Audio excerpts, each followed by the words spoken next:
Good.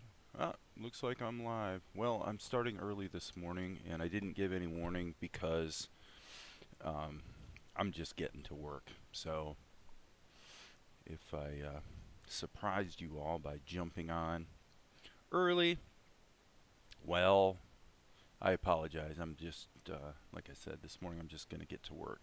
Okay, so let's get cracking here. This is going to be an interesting challenge today. You'll notice, assuming everything went correctly, that I changed the name of the stream today from Animating with Krita to Animating with Krita and Tahoma. Well, here's why. The next shot, let's jump up here to the storyboard actually. And let's see, have I got my script? Probably need to open my script. And then let's grab our storyboard. Okay, so this is the shot we worked on yesterday. And the next shot is going to be this when Balder turns around. But I'm jumping ahead to this shot because this shot is essentially an extension of this shot. Okay, and I'll show what that means here in half a second. All right, so we'll jump back to here. So in the shot that I did yesterday, she sticks her tongue out at Balder. And so what I need her to do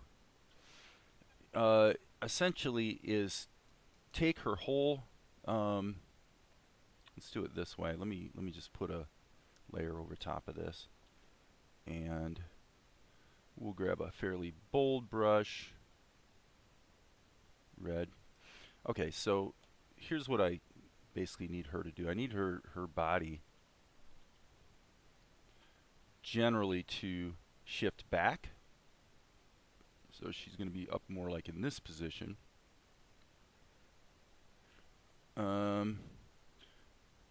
With perhaps a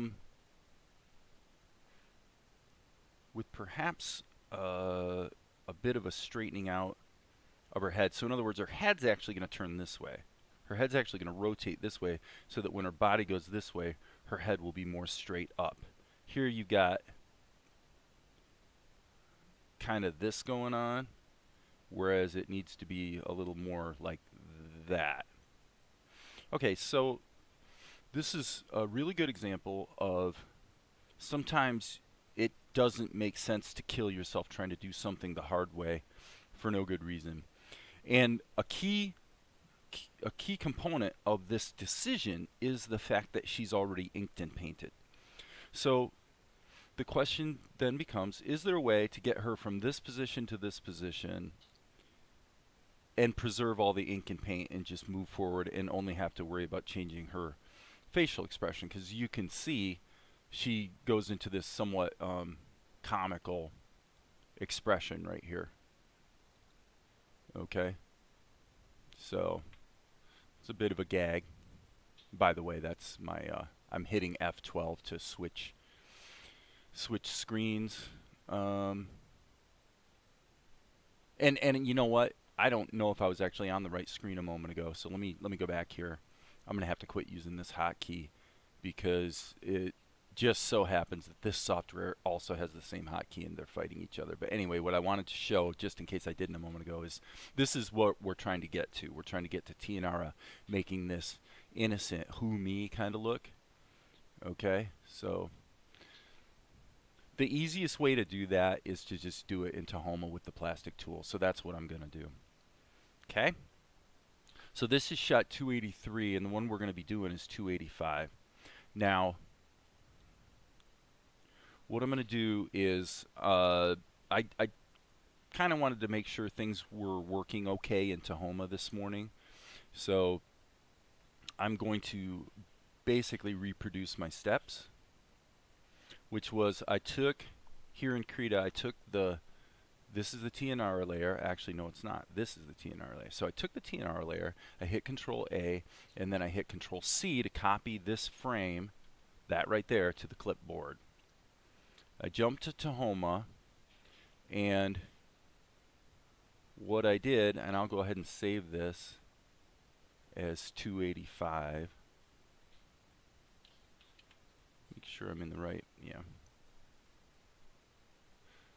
And I'm just double checking, yeah, just double checking that 285 was the correct number. Okay, so now I will,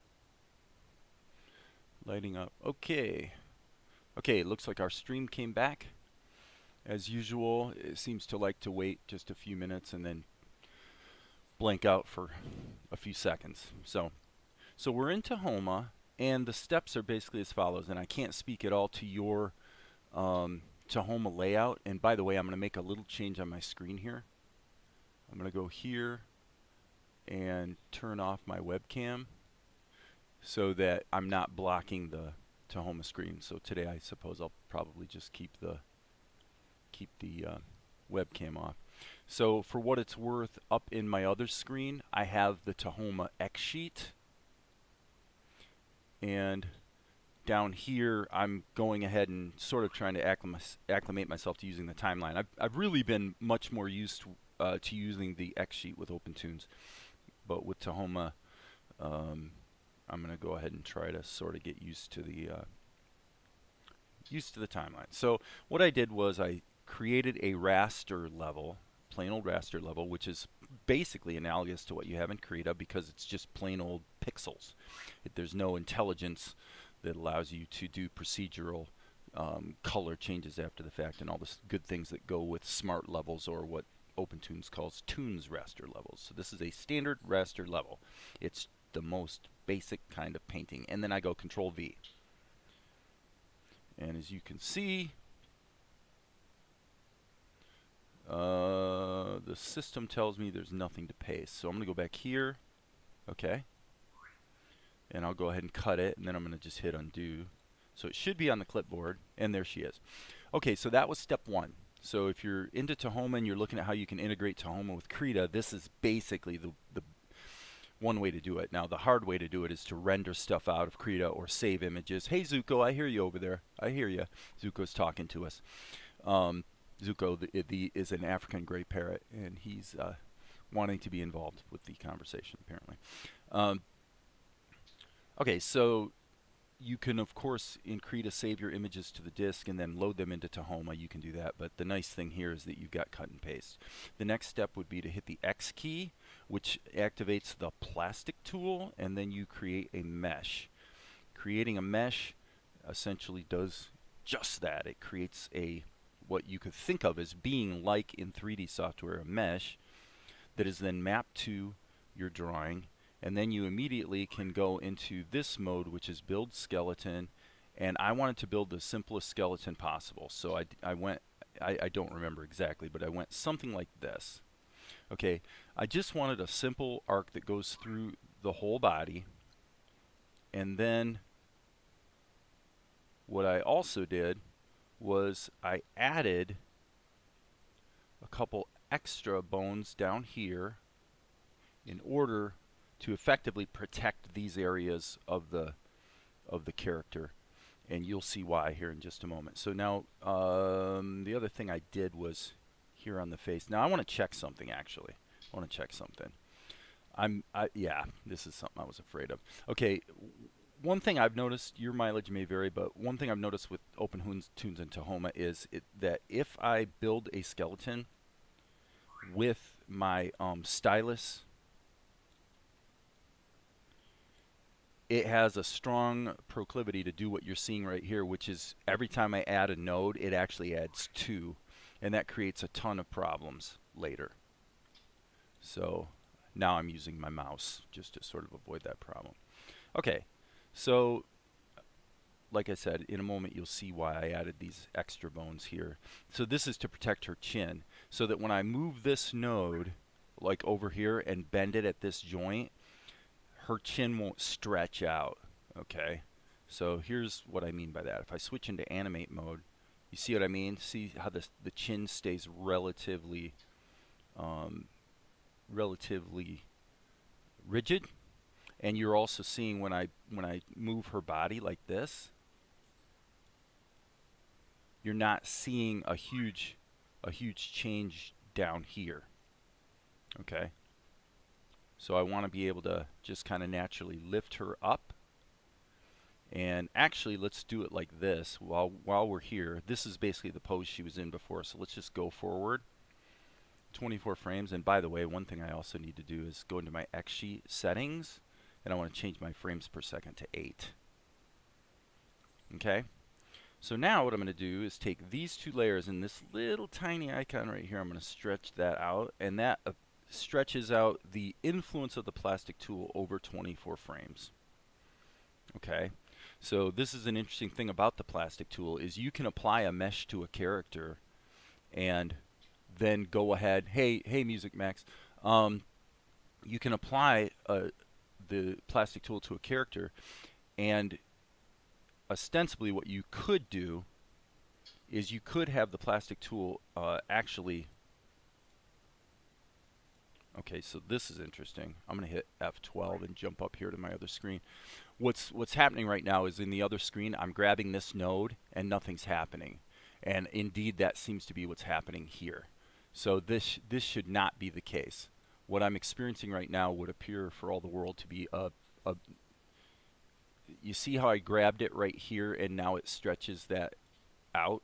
Same thing here, I bet. Yeah, you can stretch it out this way, but when I try to grab it and go this way, I'm still doing it now. Nothing's happening. Hey, Inio-san. It appears to be, I would certainly call that a bug. Okay, so if the behavior is the same thing down here, what that means is that I'm simply trying to demonstrate something and I can't because there's a bug in the software. And by the way, just to be accurate, there are a lot of bugs in Tahoma. And even though Tahoma is ostensibly a partially a bug fix version of OpenToonz, in point of fact, it has plenty of bugs of its own. So if it's behaving as I expect, what's going to happen is if I drag this way, it'll work, and then I can turn around and drag back the other way. And indeed, I can't. So this is a major, major, major stupid bug. How would I fix that bug? All I'm trying to do here for you guys is demonstrate that you can actually turn the influence of the plastic tool on and off. So there's always another way to do it. So what I'm going to do is select all these frames and just hit delete. Okay, so what happens is you've got the influence of the plastic tool until you get past that frame, and then all of a sudden it stops. What that means in practice is that you could actually apply multiple meshes and skeletons to a single layer in OpenToonz or Tahoma. So I'm not real excited about the bug I'm seeing, by the way, but I'm going to hit save and just resave this right now as 285 over top of the other one because this appears to be, looks like it's going to work just as well. So typically what I do with plastic tool is I'm gonna normally go, since I'm working at 8 frames a second, I'm gonna go 1/2 second into the shot and to let things settle. And I'm actually getting a little annoyed here because Zuko is seriously going bananas over there. He keeps making these loud chirping sounds. Zuko, what is your problem, buddy? What is your problem? You want to come out? Go to your perch. Maybe I'll come and get you. Okay, so give it a 1/2 second to settle, and then what I want to do in this case is I want to make a change at 1/2 second. So by the way, obviously we've got this white space down here. We are going to have to crop the frame. That's no big deal. We'll get to that. So what I'm going to do is have her jump up, but then her head comes back like this. Okay? So you guys can see that that's the attitude I was looking for. So let's hit the L key to play. And fine, that's good. Okay, so now if you have to do a secondary animation with the plastic tool that involves the animate tool, so that would be the A key. In other words, what I want to do is I want to resize and reframe her a little bit. I want to resize her in the frame.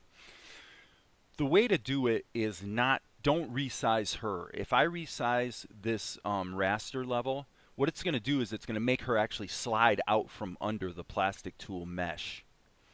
Okay, so what you want to do is you want to use the animate tool on the plastic tool level.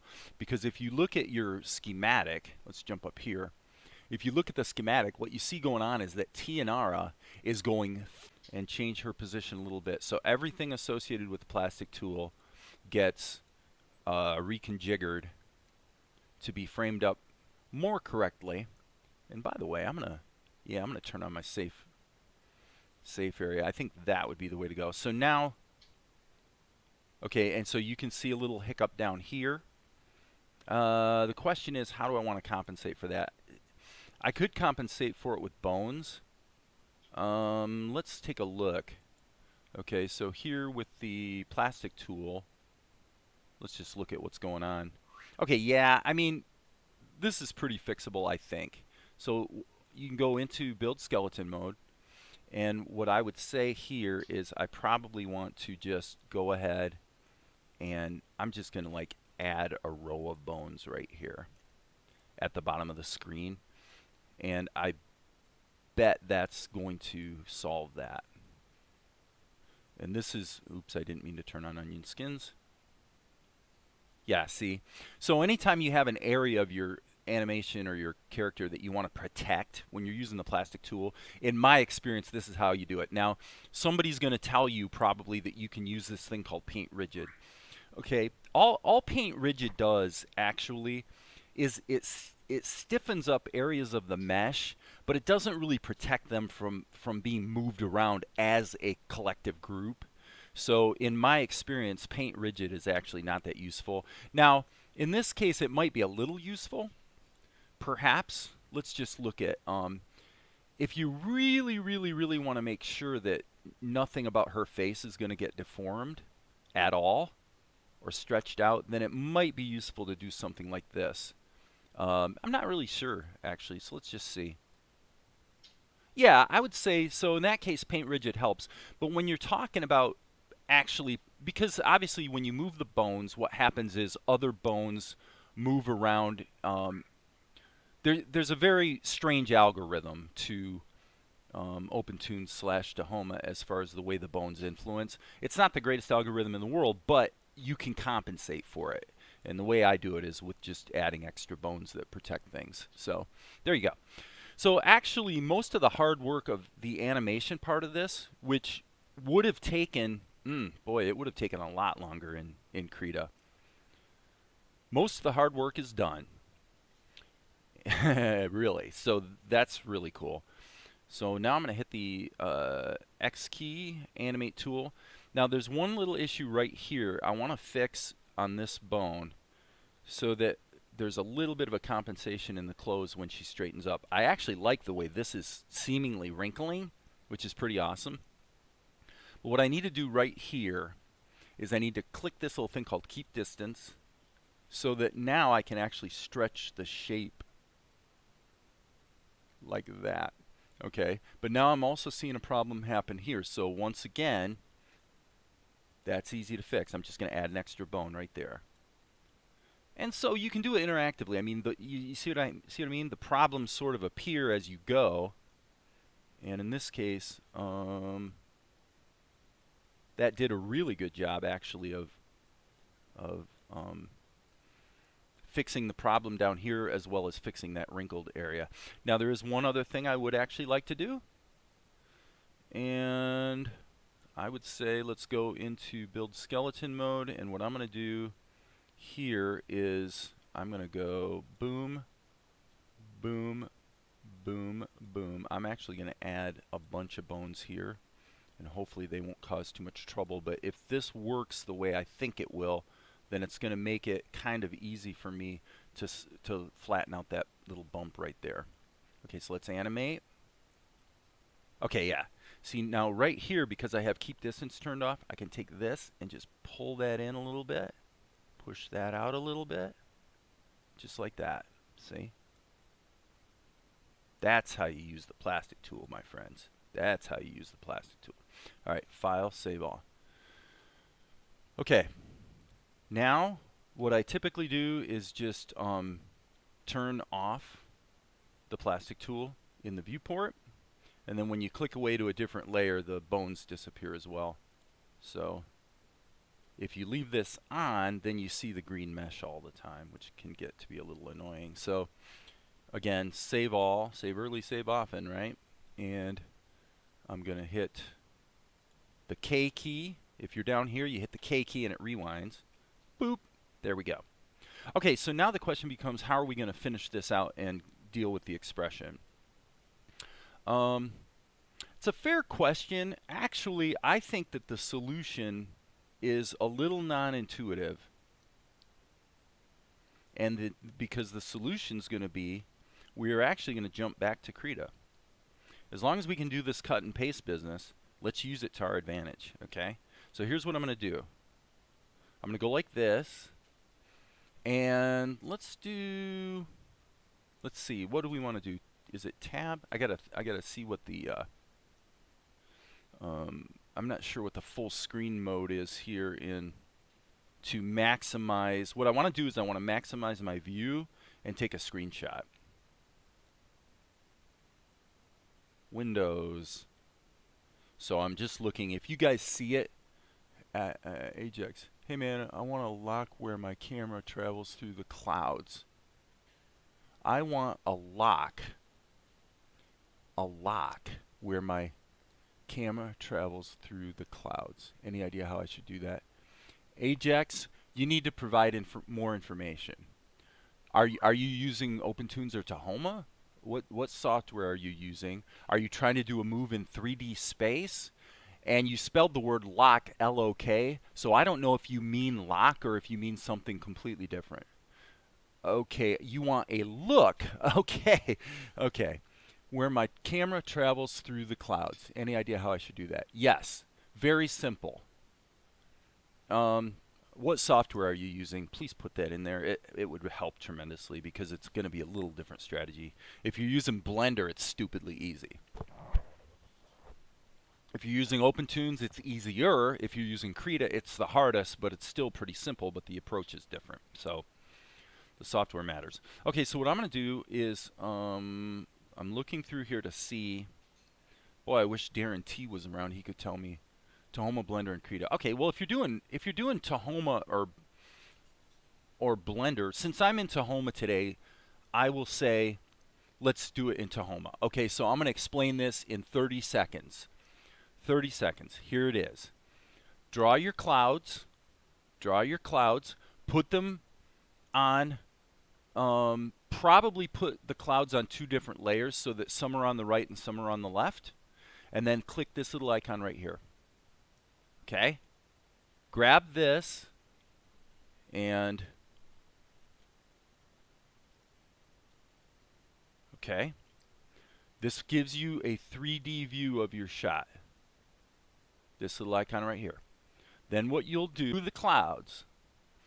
And then in all likelihood, it's not 100% for sure, but in all likelihood what you will also want to do is take the clouds as the camera is moving through them and kind of animate them off to the right and off to the left so that the camera's moving through. Okay? That will work. I've done that very shot, but I can't think of where it is in the show, and actually, let me see. I've done that very shot. Exactly what you're talking about. Let me just scan through here real quick. Yep, it's right here at the beginning. See that? He's walking into the camera, and as he's walking into the camera, the clouds part. Now this was done I believe all in Krita by just animating the clouds. And then the camera move is just done here in Vegas by just cropping the shot. So there's definitely more than one way to do it. If you don't want to animate the camera in 3D, then just animate the clouds moving off to the right and the left, and then just crop your shot, animate cropping your shot over time. It'll give you the same look. That won't move it will move the camera through the clouds if you crop in far enough. So that may introduce a situation where you need to have a little more resolution on your art so that you can crop in really, really far and still have everything be as sharp as you need it to be. So, okay, hopefully that was helpful. And now we got to go back to this shot. Okay, so what I was trying to do, I haven't been able to figure out how to do. I want to maximize well, let me put it this way.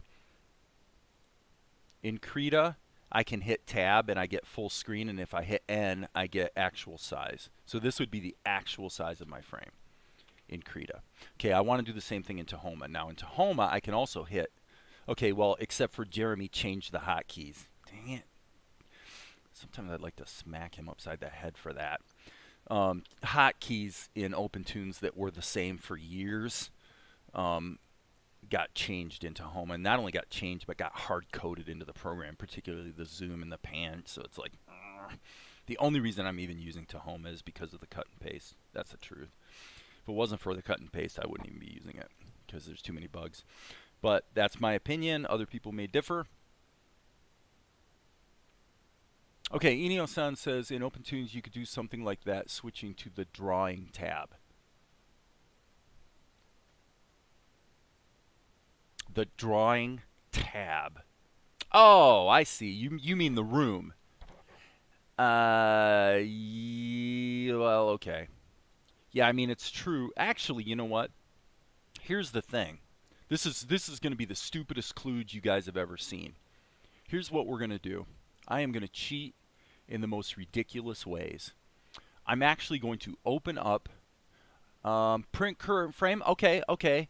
Print current frame wouldn't be too bad, but let's just do it this way. Let's open this same scene up in OpenToonz. This is so insane to have to do it this way, but let's be pragmatic, man. Let's not waste time. Okay, so now all I wanted to do here, it's the tilde key. So in OpenToonz, I hit the tilde key. Let me go back to Tahoma and see. Okay, in Tahoma, it's the tilde key too. The problem is the actual size does not work in Tahoma. So here, the N key gives me this. Okay, now the reason I did that is I just wanted to go Alt Print Screen and just cheat by coming back here and adding the layer like this. Okay. So, okay, the jump to Krita is going to be very low tech. The jump to Krita is going to be boom. Now, I could have done this. This is not the smartest way to do it, okay? Let's be clear. Because if I actually printed out the frame, it would be actually sorry, I can't finish a sentence and think at the same time. Okay, let's leave it at that. Okay, guys. So now you're going, what the heck are you doing? Well, all I need to do is change her face, right? Okay. So therefore, all I'm going to do is use this as a guide, fix the face, and then cut and paste the face back into Tahoma. Okay? Inio-san says the signal went off. Yeah, the signal seems to go off every once in a while. Okay, so this is what I'm going to do. All I did was do a screenshot. And with the screenshot, what I can do is add a key right here. So she's going to go boom. I guess it was roughly 12 frames, I suppose. So 28. So let's go to, say, 42 here.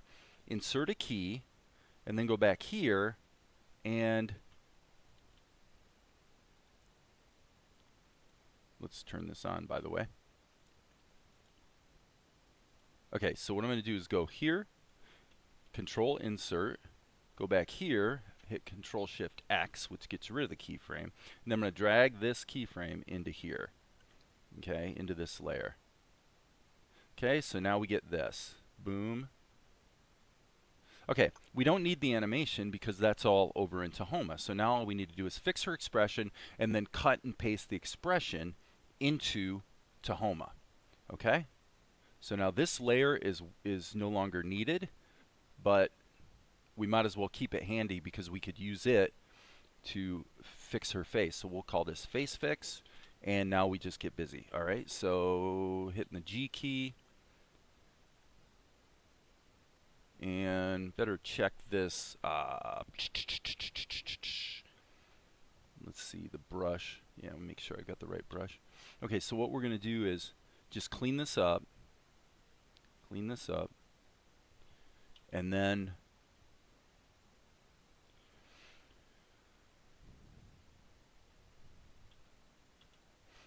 okay, down here we'll just trim that off. Hello, we're supposed to be in erase mode. Okay. Sorry guys, I am seemingly oh yeah, right. This is the merged layer. Okay, sorry, I gotta hit undo a couple times. Merged layer. This is actually white. So let's just sample that. I'm just doing this for convenience to just hide the stuff that came in because of the screenshot. It's actually not that important. Okay,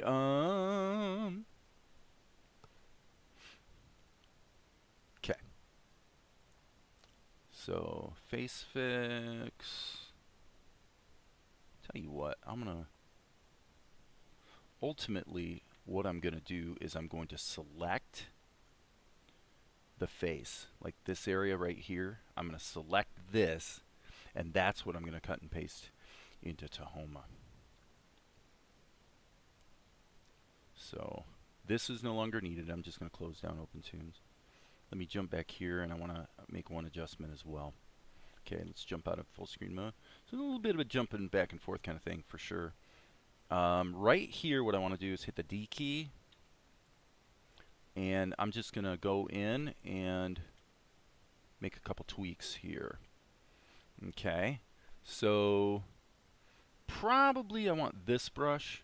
In OpenToonz or Tahoma, what you do is you hit the R key to sample, unless something's been changed. That's kind of weird. Okay. Well, is it any surprise that there's yet another bug in Tahoma that I didn't... Yeah, okay, on a mesh deformed level. Okay, that's not a bug. Okay, strike me for that. I'm wrong. That's not a bug at all. I forgot. Once you apply the plastic tool, you cannot go in and paint the frames on the X sheet or on in the timeline. You cannot. You have to. And now I'm hitting the E key, and happily in Tahoma, the E key is in fact a lasso operation. So now I'm going to hit the R key, sample this, hit the B key, and just kind of touch that up a bit. Okay, and in all reality, probably, frankly, I don't technically know if this drawing is going to be necessary, but I'm just kind of hedging my bets here. So I'm going to go ahead and save this and jump back to Krita. Okay, so point being that I think there's going to be a little bit of an animation here that takes place with her face. So this is 283, but what I'm going to do is get rid of this.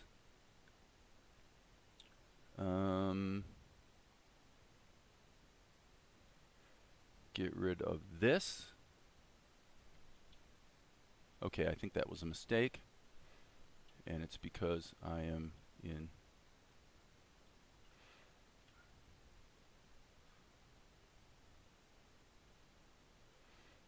Let's just go back to the beginning here. Okay. I need to... This is a great example of where labeling your layers is really a good idea, because I'm like sitting here really struggling trying to figure out if I'm in isolate mode or not, because I don't remember what my layers are. And you know, what happens is you go click, click, click, click, click, and kind of lose your place because you're moving fast and you're basically thinking faster than you can actually work. It happens. Okay, so what we need to do now is take this. So that's exactly what we wanted. Okay, so now the question becomes, do we want to try to keep this clean by, well, quite literally, cleaning up this background and stuff? Well, we can pretty easily. Thusly, let's use the color selector tool. Boom, boom, boom. Okay, that's interesting. Color selector tool appears to want to have absolutely no effect whatsoever. So it's going to be one of those days. That's okay. I must say this. What she's going to do. Okay, I can't really believe how much. Yeah, the turning off and turning back on is happening kind of a lot this morning. Okay, so I'm going to hit the G key, boom. And now I'm going to just keep moving quick here. Hit the B key. Remember, all these noise, I can't talk this morning. I can't talk. Let me try again. All the noise you see around here does not matter. And it doesn't matter because what we're going to be doing is selecting everything inside the skin of the face, and that's what we're going to be cutting into Tahoma to cover up the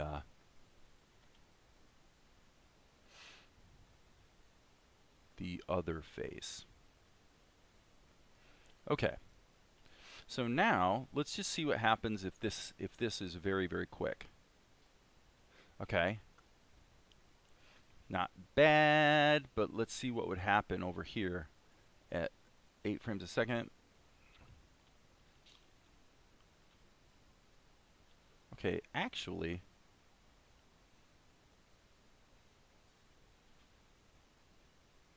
so the tongue can pop in. Yeah, so we really need to, I'm going to go ahead and just animate her eyes over time. So that's fine. What we'll do is we'll grab this, saving our work. Okay, what I'm going to do is let's give it 3 keys. And so G key, boom, G key. I'm just going to color in here. We'll patch that back in.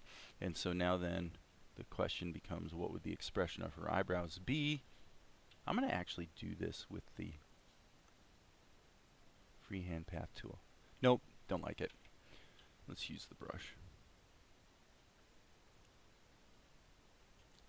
Okay.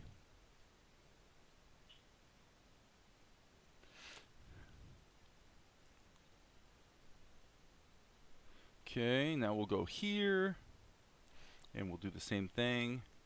G, sampling the skin color.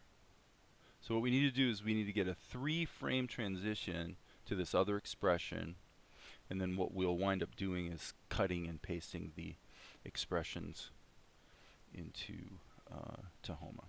Okay, so we're going from here to here, here to here. So let's just kind of split the difference.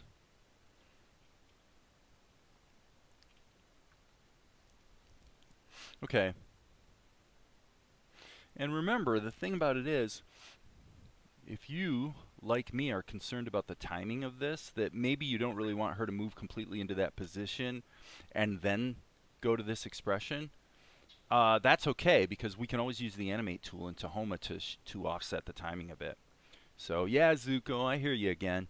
Okay, so now what we're going to do is I'm going to actually do it like this. I'm going to completely cheat by not erasing the previous eyes out of the shot.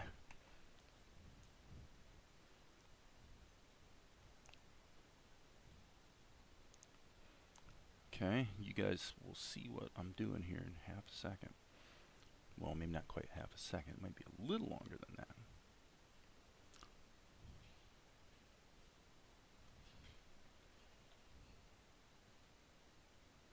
Okay. Now what we can do is grab this color, hit the G key, and let's just smack that in there.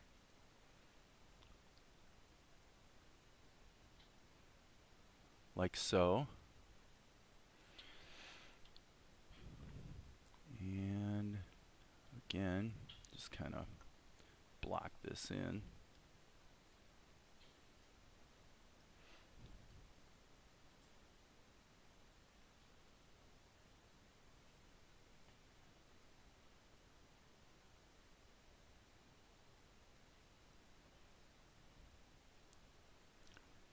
Okay.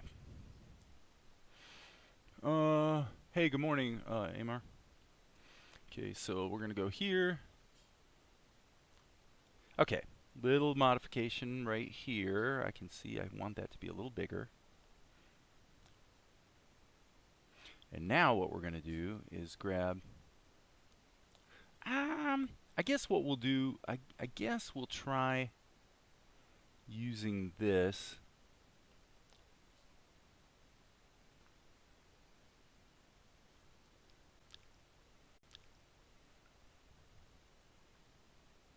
Let's kind of touch this up.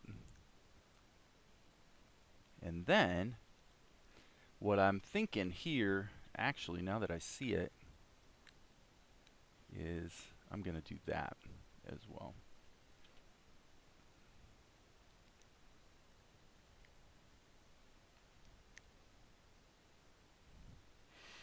And oops. Let me see what happens if we stretch that out. Okay, I'm going to go ahead and draw that, but I just kind of wanted to see if I liked it. If I like it. Do I like it? I think I do.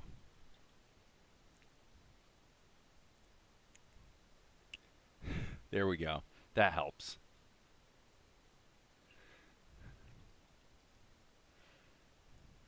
Miss Innocent.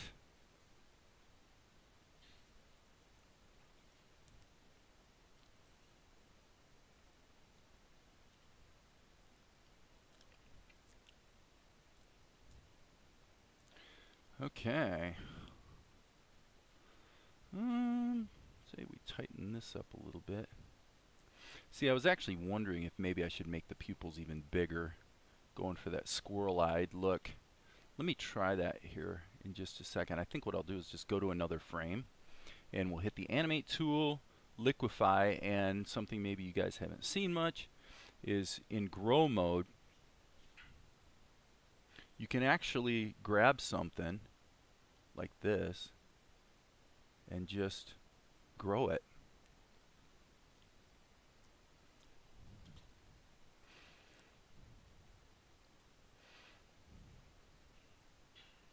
I'm going to go ahead and keep that. And then I think, just for completeness, I'm going to go ahead and add a frame that is going to provide a blink. So let's just paint this out. So this is one of the nice things you can do in any of these animation programs, really, is just make your changes in a separate keyframe, you know, like I'm doing right here. Just put it in a different frame. If it goes badly, you just delete it or redo it. You know, no big deal.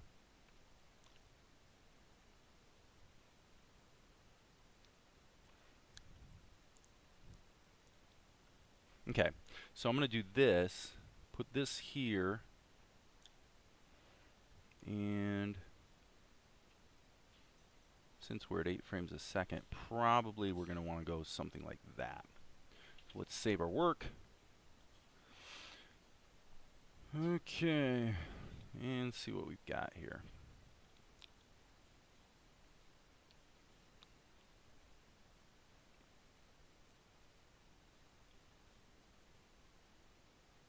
Okay, so one thing I'm not sure about. Yeah, unfortunately.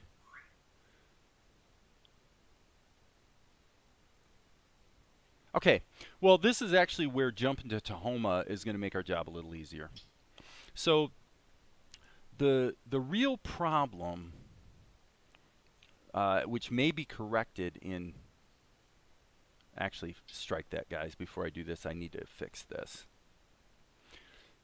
One of the problems with Tahoma, with cut and paste, is that it's not actually very smart about where it places the pasted material. What do I mean by that? So in other words, if I do a selection, if I select her eyes, for example, when I cut and paste into Tahoma, it's not going to place the pasted material in the same position in the frame. What it's going to do is actually center it. And so that means that if you do a lot of cutting and pasting, you're going to find that you're doing a lot of adjustments after the fact. But that's okay. There's a way we can kind of sort of circumvent that to a degree.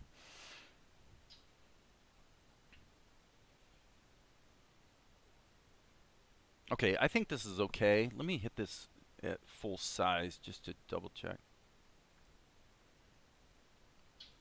And it's a little stylized, but I think it'll work. So here's what I'm going to do now. I'm going to start doing some cutting and pasting. So the first thing I'm going to do is grab her mouth.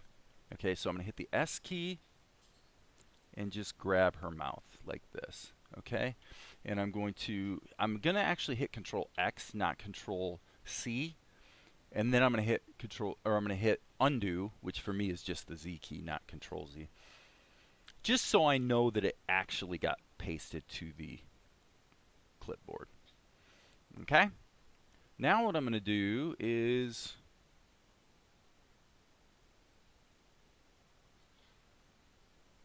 I actually, Ukami, I don't think I'm going to need to, let me just paste this. Okay, so there it is. What I'm actually going to do here is jump up to here, and I'm just going to take this drawing, even though it's in the same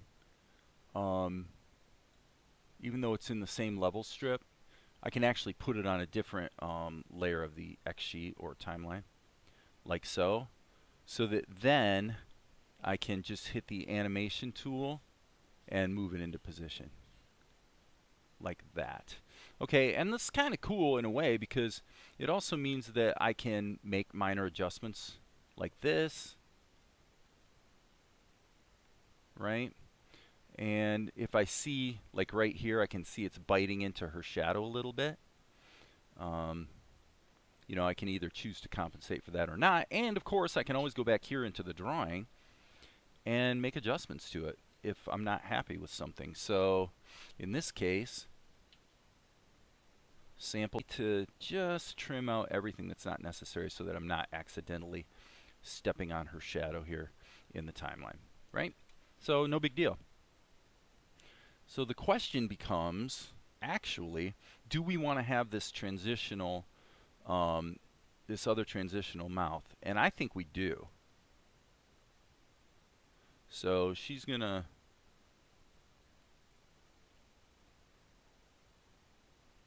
so actually this, I think probably wants to be back here. And then let's extend this.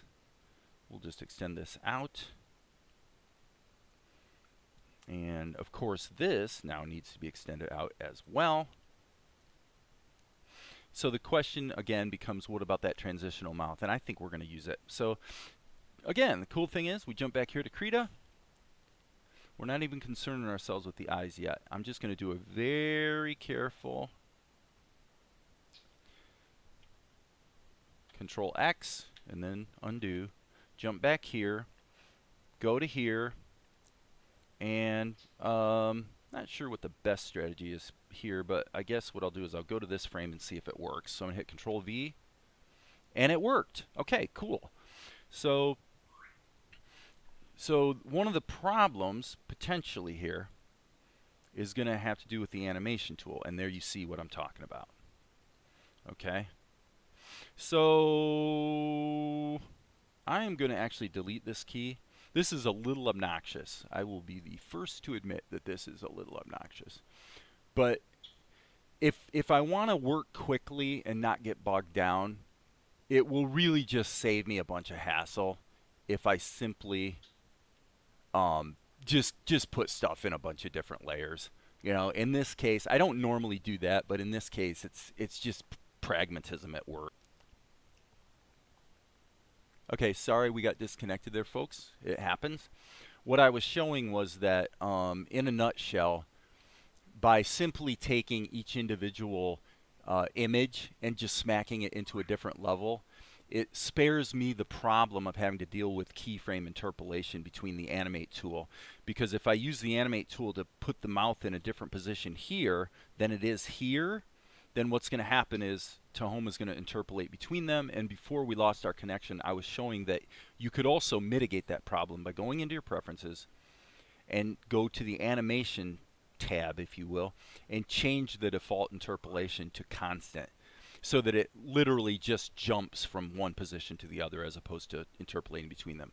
Generally speaking, I want the interpolation, so for now the simple solution is to just put each image in a separate layer and then use the Animate tool to dial in its position, and then I get this result, which is cool. I mean, that's really what I was after. And again, like I said, it gives me the ability to take the different pieces of this animation and move them around and slide them around over time. And by the way, this is an important thing too with Tahoma. If you ultimately said, well, okay, that's all fine, but really I want to treat, I really want to treat all these little pieces like the mouth as a single unit, okay?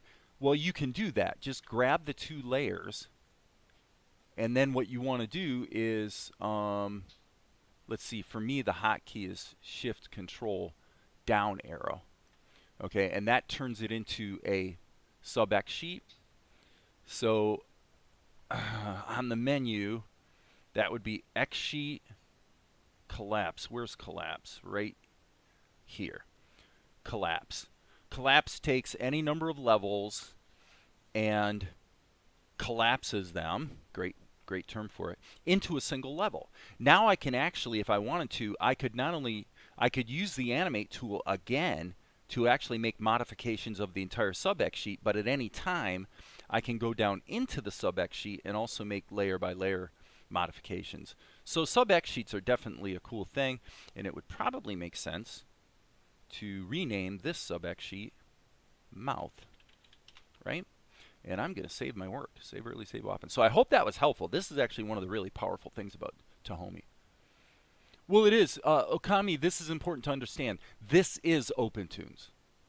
Tahoma is nothing more than a fork of OpenToonz. It's taking OpenToonz, and then Jeremy Bullock made some changes to OpenToonz, primarily to make it easy to do stop motion animation, because like you could connect this up to your webcam and actually, or a camera obviously, and just take pictures and do stop motion animation, and it immediately, when you take the picture, it brings them into the software. So that's a new thing with Tahoma. But in most respects, this is just OpenToonz. Okay, I actually do not like some of the changes that were made in Tahoma, but because Tahoma has the cut and paste, which means I can cut images from Krita and paste them into Tahoma, that's why I use Tahoma, and it is quite literally the only reason I use Tahoma. Okay, so I'm going to jump back here and tighten this up a bit, and then come back here just to kind of keep my workspace clean. Okay, so yeah, this would actually be maybe yeah, this is actually a great example of another bug. Now, OpenToonz may behave the same way, I'm not sure. But what you see happening here on the Tahoma timeline is that even though these three layers are the only ones that are active, because at some point in the past there was stuff in these layers, now these layers won't disappear, which means that my active layers are at the bottom of the timeline, and I've got these erroneous layers floating on top that I really would like to just get out of the way, and I can't. And if I slide my interface down like this, okay, I can compensate by going like this, but it's kind of it's a fiddly process. Let's put it that way. I don't know if OpenToonz behaves the same way, nor would I, because the truth of the matter is, until I was using Tahoma, I never used the timeline. I always used the X sheet. I prefer the X sheet. So that answers that question. Okay, so now let's deal with the eyes. The eyes are going to be an interesting situation, and we're going to do a little experiment here. Let me think about this for a moment. Okay. The sensible way to deal with the eyes is going to be to separate the eyes in Krita to a different layer so that when I do my cut and paste, I can select the entire layer. Actually, let me stop and forget that. Forget that. Here's what let me explain that again. I'm going to hit Control-Shift-A. So you can, so if I hit Control-A, the whole frame is selected. Here's the problem. Even if I take her eyes and separate them onto another layer so that there's nothing on this layer but the eyes. If I select all, in other words, I grab the whole frame and I cut and paste it into Tahoma, Tahoma will not paste the entire frame, which is what I would want Tahoma to do, because then the eyes will be in the position they're supposed to be when I paste them into Tahoma. Tahoma won't do it. What Tahoma will do is look at the clipboard, see the eyes, and notice that all of these pixels out here are transparent, and it will once again throw away all the transparent pixels, take the eyes, and center them in the frame. Precisely what you don't want if you're using cut and paste to keep things positioned similarly from software to software. So it is what it is. So here's what we're going to do. We're going to do it the hard way. Step 1. Here's, okay, there's the transitional eyes. So what I'm going to do is I want to grab enough to make sure that it's going to cover up the eyes in the other shot. And I'm going to go ahead and grab a little bit of the shadow. So Control-C. Now I'm going to go back to Tahoma. And probably, let me think about this for half a second.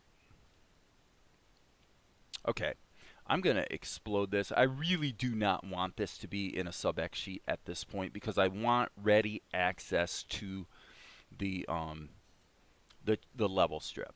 So I want to get access here, over here on the left, to the original drawings. Okay, so what you do is you go X sheet. And where is explode? Okay, I'm going to go down into the X sheet and collapse resequence. There's explode X sheet. Okay, so what you're observing right now, yeah, explode X sheet. That's what I want. I don't remember in OpenToonz having to do that from inside the X sheet. That's kind of annoying. I mean, I'm sorry, inside the sub X sheet. So what I'm wanting to do right now, man, this is annoying. What I want to do is grab the sub X sheet and explode it. There it is. Okay, so here's the secret, guys. You cannot grab a cell within the X sheet, or the sub X sheet. You can't do it. You have to grab the header. I'm probably struggling more than I normally would because I don't normally use the timeline. I usually use an X sheet. So now I can explode this, and what that does is it takes all the constituent layers and brings them back into my main X sheet, and I'm going to save my work. Okay, I did that so that I can grab any of these and have access to the level strips. Okay, now that may turn out to not have been that important actually in hindsight, but so what I'm going to do is, I think for this I'm going to go ahead and create a new raster level, and I will call this eyes. All right, I have to say, to be fair, guys, we're probably getting to the point where the amount of time this is taking might exceed the benefit of doing it this way. In other words, okay, so this is another thing. Like, okay, so I guess I got to grab this header right here. There we go. Trying to, and I moved the wrong one. Okay. There's an empty drawing. Okay, this is a bit weird, but okay. And I'm going to grab this. I do not want this key here. And I presume, yeah, this is very, very fiddly. But we'll see. So what I'm going to try to do is actually paste into this image right here. As you can see in the level strip, what I mean, what we're seeing is bizarre behavior. Okay, so we're in the level strip. We grab the image. We grab the actual image, and I cannot get to the image here, which is, you know, what do we want to call that? Beyond stupid? Yep, yep, that's what it is. It's beyond stupid. Okay, okay, it's what we're going to deal with. So fine, Control V. I do Control V. That works. Now we have a level with some actual content in it. Now that there's some pixel information, shockingly, it appears that you still cannot. Okay, you have to just, I guess you have to just do a lot of zooming and panning. Okay, that I can live with. That I can live with. Okay. So now what we're going to do is we're going to notice here that there's a slight... Okay, this is an interesting point that I need to clarify. We made, on this first frame, we made with the Animate tool an adjustment to the plastic tool layer that affected the constituent layers. So if I jump back up here and go to my schematic, which I guess I have 2 instances of it open, you can see that when I animated the plastic tool, the layers that are plugged into it were also affected. So this is her body. Okay. What I'm thinking is that I want the eyes to also be affected by that translation. So I'm going to feed the eyes into the plastic tool and then jump back to here and see how that... Okay, that does not work. Okay, I'm going to undo that up here. That doesn't work because of the plastic tool is going to try to deform the eyes, which is, that's a good thing, so I can't complain about that. But so I'm going to go ahead and place a center here, and we're going to use the scale tool to just make a little adjustment here and go. Okay, so again, like I said, we are reaching...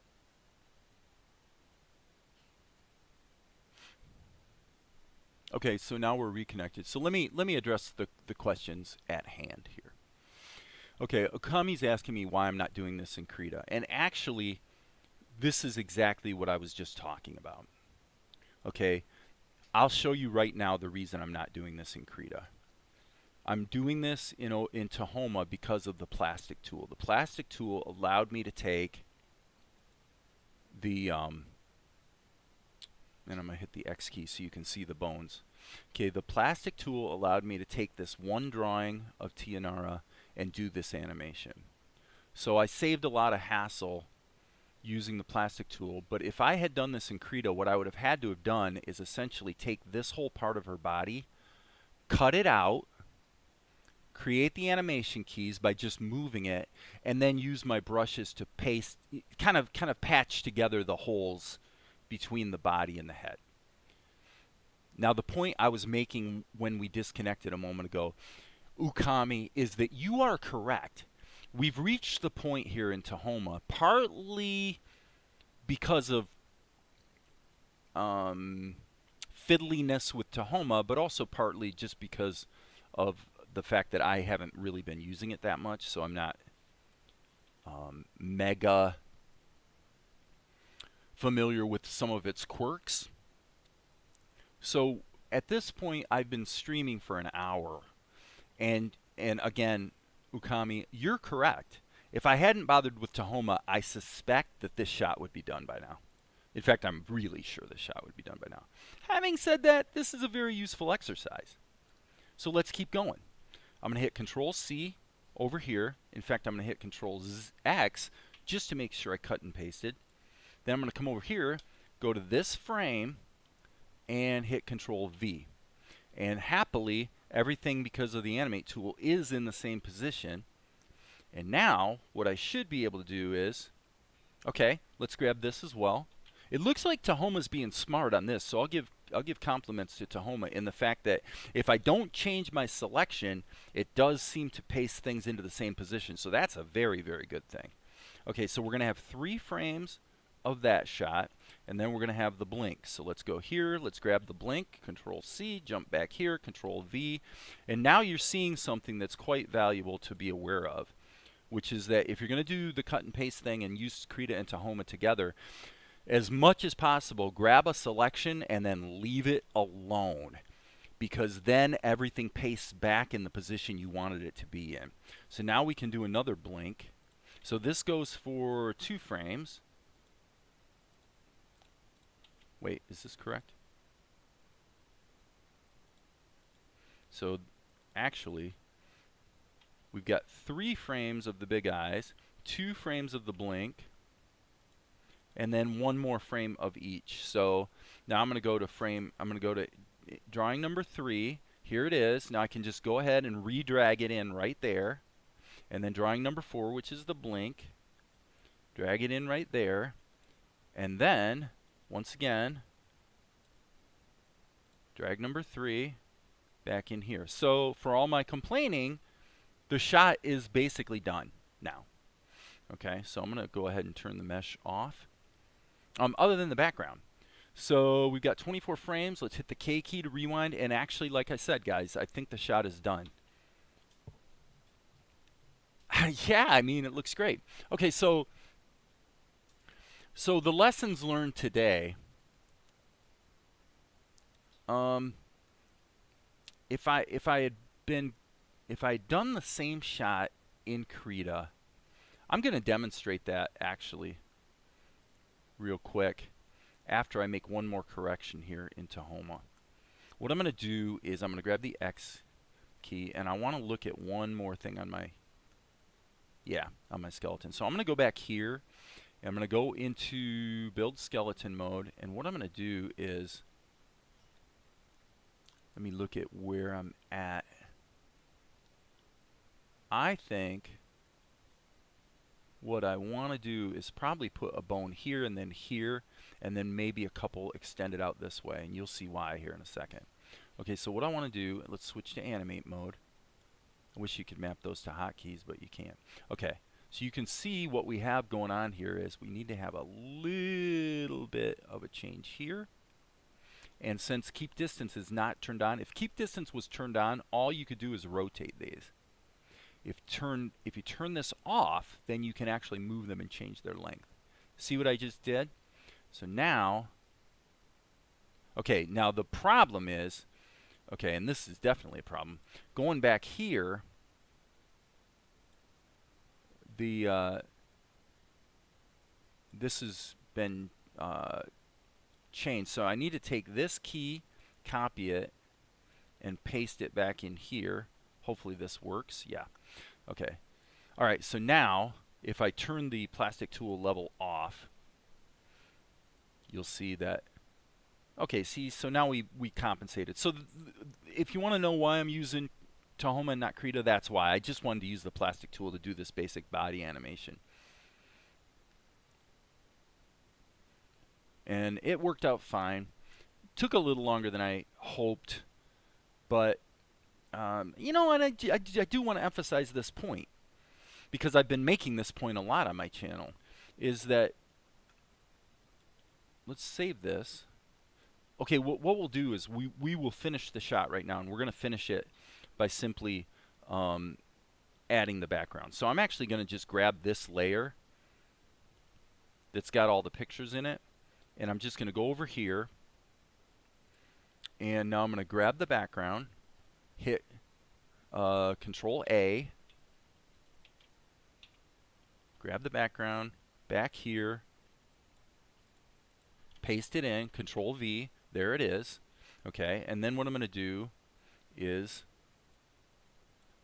grab the background and drag this to, well, okay, I'll grab it and drag it to another layer entirely, and then take this layer and put it underneath all the other ones. Then we'll take this, we don't need this animation key,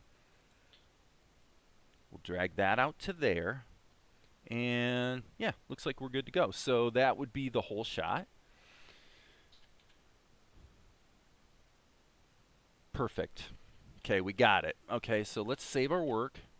All right, one quick suggestion for the tongue sticking out is to add a half circle for her cheek when she is anticipating the tongue sticking out.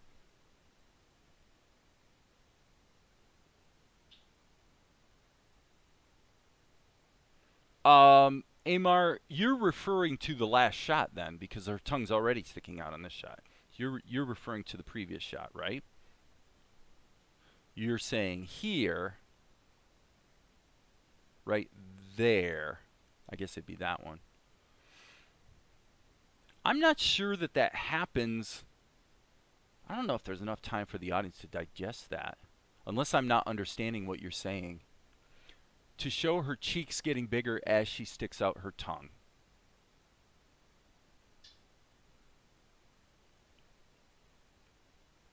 I'm going to defer on that idea for the moment. I'm not sure if my sense is that it's not gonna be on the screen long enough for anyone to notice it anyway, so I don't know if it's worth doing. That's basically what I'm thinking. So let's render this. We'll see how you do this in Tahoma. What you do is you hit Control R, just like you do in Krita, and then you save the images. But you got to jump through a couple extra hoops, unfortunately, because Tahoma will always default to the outputs folder. And here, whereas Krita will actually create the folders for you, Tahoma won't. So I need to hit New Folder and change its name to 285. Hit Enter. And then, as you can see, it looks like we're inside the folder. Let's see. But yet if I hit New, what happens? Oh, it did actually what I wanted. Okay, so we'll call this Render. All right, I'm going to hit Enter. So I think we're inside this folder. And now what we're going to do is we're going to go 285.png. And we're going to render that. And as you can see, the rendering in Tahoma is way, way, way slower. Okay, so it was just suggesting like when you see it done in classic cartoons. Yeah, again, you know, if we were at 24 frames a second, or even on twos, some of those things would make more sense. But to me, if I'm going to animate, you know, her cheeks bubbling up as an anticipation, then I'm going to have a hold as well. So she's going to come, you know, she's going to move her body, bubble up her cheeks, and there's going to be a hold for a couple frames, and then out comes the tongue. I don't think in this case, for the style of show that I'm doing, I don't think that level of anticipation is really what we're after. Okay, so that's my opinion on that particular point. Okay, so let's import this into Vegas so we can see how it's working. 285. It's said that the render is as difficult because it seems like it's good software. I wouldn't even say the render is difficult. It's just it's a little bit a few more steps than what I have to do in Krita, but at the same time, I mean, we're only talking about 30 seconds of effort, you know. Okay, I think that's actually looking pretty good, so I can take this out. Now let's look at the entire progression. Let me make sure we got it. We don't have any weird blank frames here. So when this sequence begins, we come in. Actually, let's do it this way. Let's change this to good, full, and then we'll put it on full screen preview so we can really see what we're looking at. Okay, hitting the play button. So he comes in.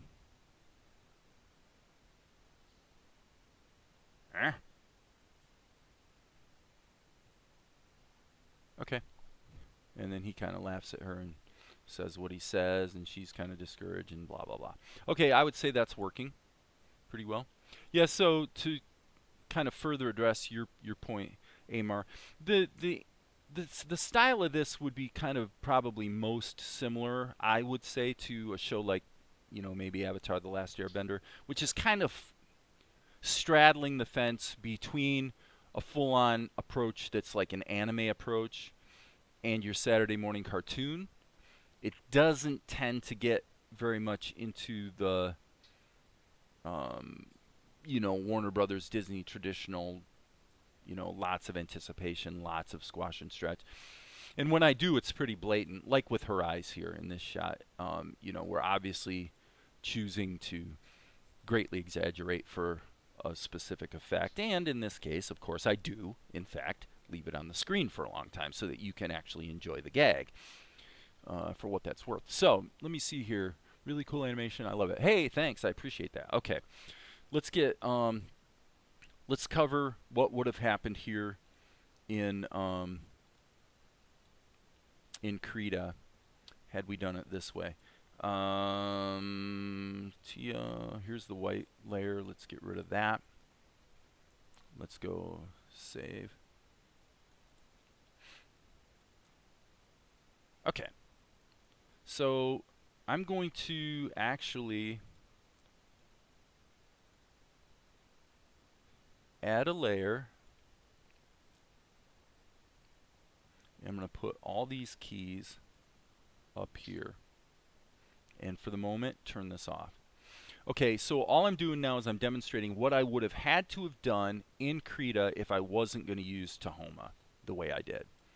The first thing I would do is make a duplicate key on frame 4, and then I would have done it this way. I would have grabbed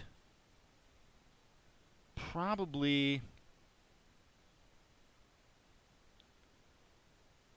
I would say, I would probably, I don't know, I'm kind of winging it here, but I'm thinking I would probably grab this.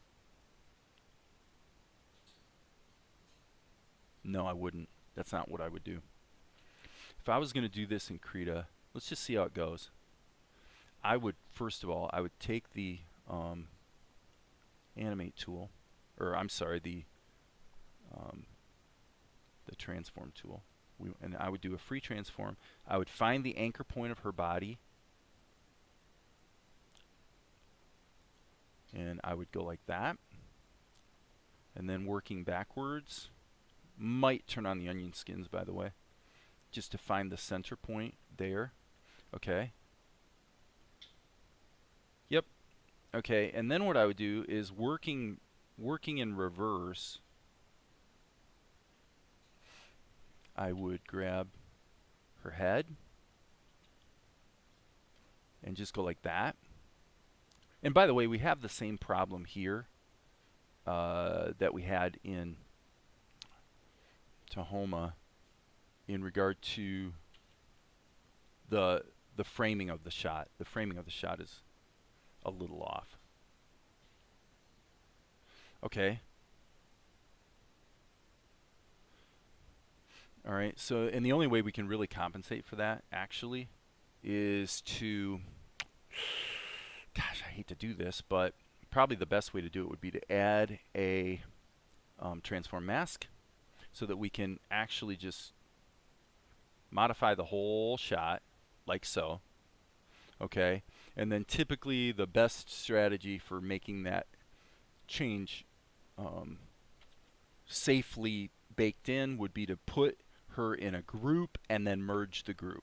Typically when you merge the group as opposed to what's called flattening the layer, usually the transforms work fine. Okay, so now in this case, what I would also do, so again, I'm just kind of playing around with how long would it have taken, it's kind of the question here.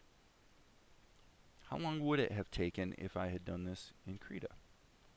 Well, I would have to definitely stretch this stuff down, compensate that down like that. Not going to worry about the big mess at the top. Okay, and then there's probably a few things down here that we're going to have to actually redraw. Yeah, okay. Okay, so if you're doing that, how are you going to fix all this? Well, I'll show you. I would grab the G key, and now I'm going to just patch that. Probably going to patch a little bit here. Oops, got the wrong color there. This is a transitional frame, so we have a little bit more latitude maybe on the Okay. Okay. E key. Boom. Let's just kind of go like that. Okay, yeah, actually that's supposed to be behind, so that's a mistake. We'll fix that right now. Boom, boom, boom. Okay, and that in fact, that makes my job easier. Okay, so now we're going to grab this and say, let's extend that line there. Let's extend that line there. Okay, now let's grab this and clean this up. Boom. And we'll clean this up. Okay, now this is going to stretch out there. So I'm just following the contours basically. Alright, and now I'm going to hit the erase tool.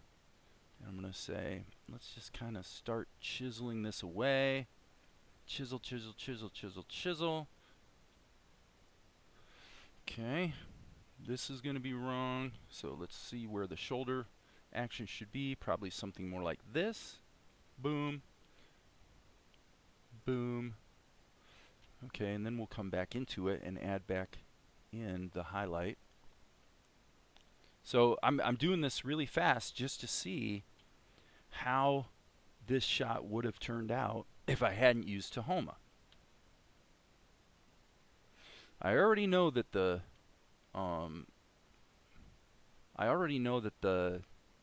facial animation is going to be fine, is going to work. Okay, so again, these transitional frames, when you're sort of passing from here to there, you can sort of get away with murder in terms of, you know, things can be a little sloppy when you're just jumping from place to place. Okay, let's grab that, and we'll even put a little lip over there. Okay, so that actually, let's just see if that plays.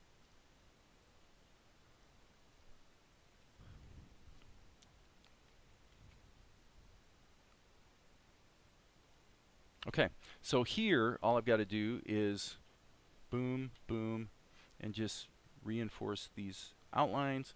And what we're going to do here is hit the G key and get rid of that. E key to erase. Boom. Approach for this will be to only save what changes. So I'm going to take this mouth, I'm going to hit Control-Shift-I and hit delete. Okay, stop, undo, classic mistake, I was in the wrong layer. Okay, next. Okay, in this layer, we don't need the mouth, but we do need the eyes. So I'm going to grab her eyes.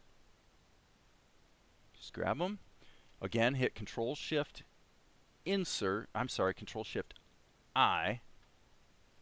hit delete. For this frame, we need the eyes and the mouth. Okay, so I'm going to go ahead and hit the S key, but I'm going to go ahead and actually just grab all of this. Yep. Control-Shift-I to invert the selection, delete. And same situation here. Same situation here. In other words, the fact that I'm keeping the mouth doesn't really matter. This is a duplicate. But you know what? We could go ahead and leave it. Sorry about that. We could go ahead and leave this in the same layer, actually. So delete. Yep. So I'm just kind of making my job easier by keeping everything from here, and then we'll go ahead and move these frames around frame by frame. So A. Okay, this is a little out of size.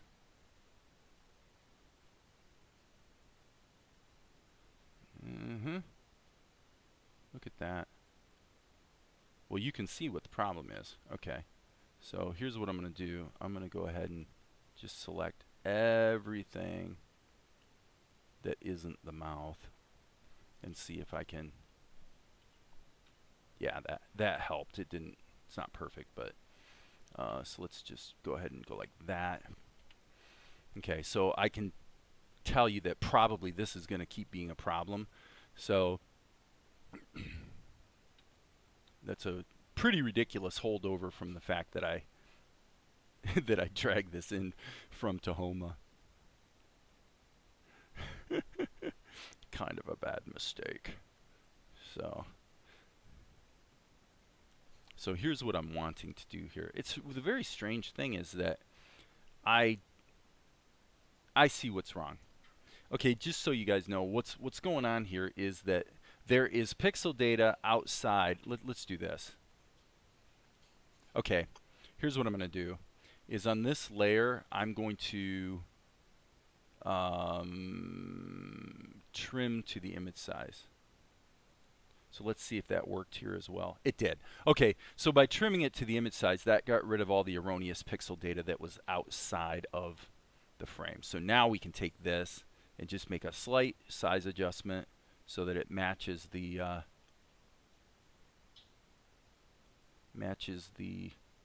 other frame. And one thing we can see is that we really want the mouth. This mouth's going to have to be on a separate layer. Okay, that's okay. So for now, what we'll do is we'll just kind of shrink this in.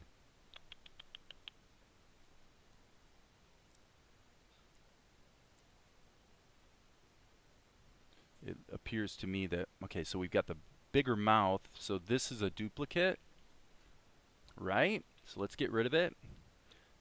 And there's the blink. We're going to want to be kind of careful here on our positioning. So let's just double check. Yes, it's a little bit low. And we can see this is slightly large as well.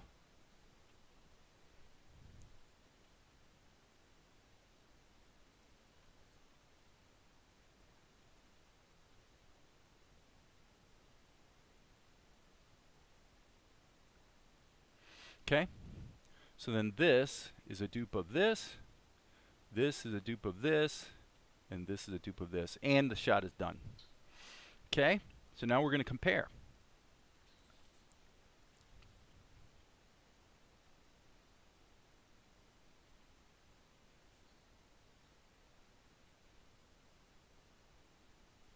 Okay, here's the Tahoma version. I like the Tahoma version better. But the only reason I like it better is because the timing is a little tighter, the eyes grow. I missed the eye growth thing. I accidentally deleted that. And I would say, so the only real substantive difference between the Tahoma version and the Krita version would be this animation of her body, which in Tahoma, 1, 2, 3, it takes place over 3 frames, so it's exactly the same as Krita. So we're going from this to this, whereas in Krita we go from this to this. Do you see any practical difference in either the feel of it or the quality or anything? I don't. You could pick it apart. You could say, well, we lost this highlight right here. But those are things that I would catch. You know, if I'm being picky, I'm going to catch those things. So as far as I can see, I like the growing eyes, but I think it's safe to say the lesson learned today is that if I had actually done things my usual way and done the whole shot in Krita and not messed around with Tahoma, I think that the shot would have been done in 40 minutes instead of over an hour. And we wouldn't. There's some slight anomalies in the sizing and positioning here, like you can see there with her eyes, that if I had done it all in Krita, that wouldn't have happened, because that's a holdover from the fact that I cut and pasted it from Tahoma and then had to reposition things and sort of figure out how to get them to line back up. So that problem would not have been there, I'm quite confident to say. But given a choice,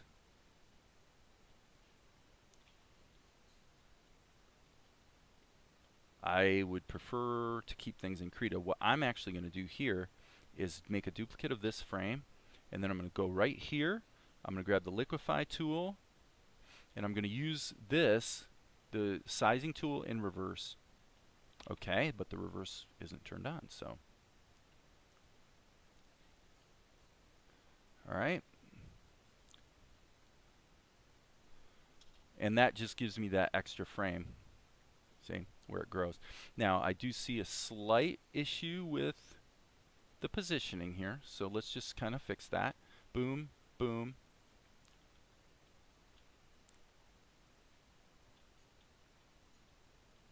Slight scale difference, slight scale difference. So again, these, in terms of the time this is taking, what I'm doing right now does not count. It just doesn't count. Because the simple fact of the matter is that if I had done this all in Krita from the start, I wouldn't be having to make these changes. Okay, so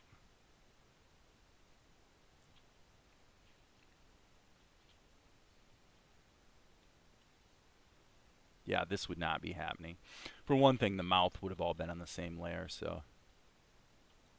But actually, for what it's worth, here's those two frames. Let's cut and paste them here. So the last 10 or 15 minutes are all extra that would have not had to have happened if I would have done this originally in Krita. So I would say, all in all, going to Tahoma turned out to have been a mistake, in my opinion, in terms of just the hassle.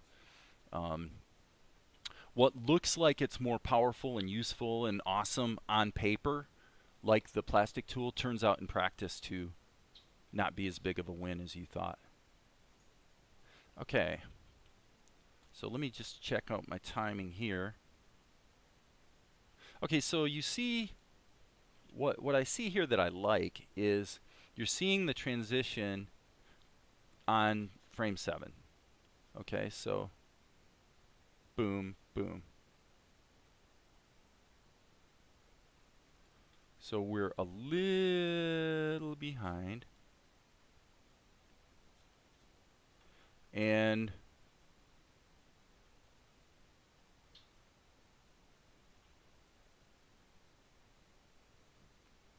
let me think about this for a minute.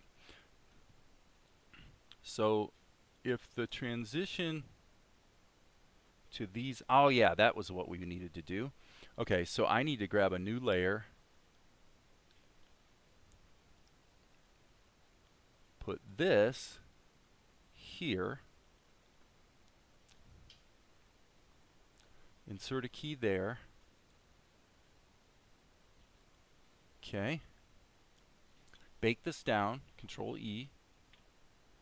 Let me make sure I got it right. Yep, I do. And now I'm going to take this, and we want that to happen on frame 7. So that means that right here,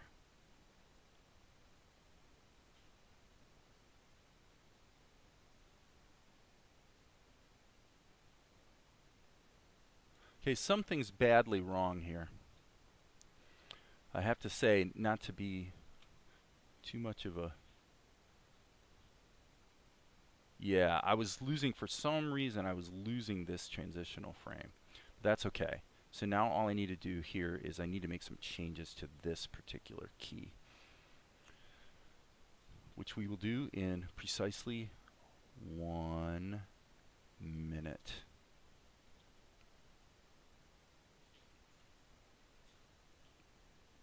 Okay. Okay, everything I just did was a mistake, so that cost me part of my minute, unfortunately,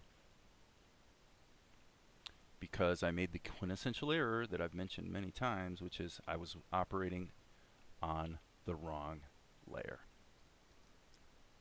I wish I had $1 for every time I've ever started drawing something in Krita and then realized I was in the wrong layer.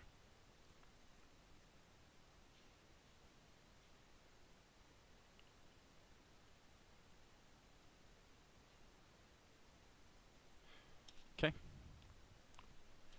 Yeah, we got a little bit of some nastiness there. Definitely a little bit of nastiness around here on the transition. But easily fixed. Okay, so we've got that. Okay, so now the expression is changing while she's in motion, which is kind of what I was after.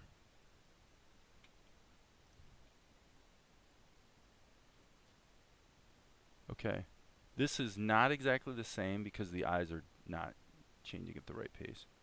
So on balance, well, actually that is right. So we go on frame 7 to that. Frame 8. Here,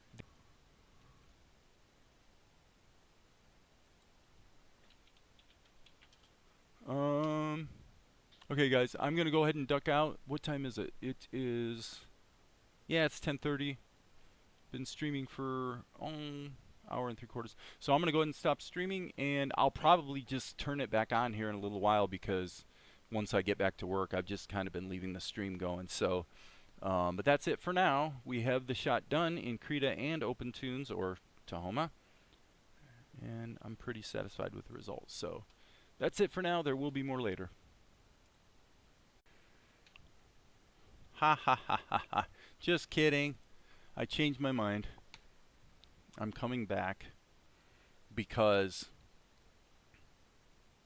I've decided I'm going to keep working. So I'm going to save this, and I'm actually going to go to a new shot. So we're going to actually start something completely new. Let's save this and kill it. And let's kill Tahoma and get back to work per my standard practice. Actually, what I'm going to do is I'm going to go here, turn my webcam back on. Hello, now you can see my beautiful face again. And what I'm going to do is I'm going to actually take 1 minute, take a break, go get some H2O, and then get busy on the next shot. The next shot is going to be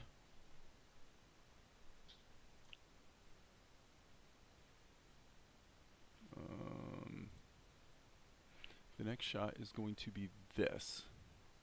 So I'm going to drag this into Krita. Whoops, didn't mean to do that. Got those hotkeys fighting me. Okay, so there's the storyboard. There's the storyboard shot, and when I come back, I'm going to go ahead and knock out this shot. So it'll be nothing but fun.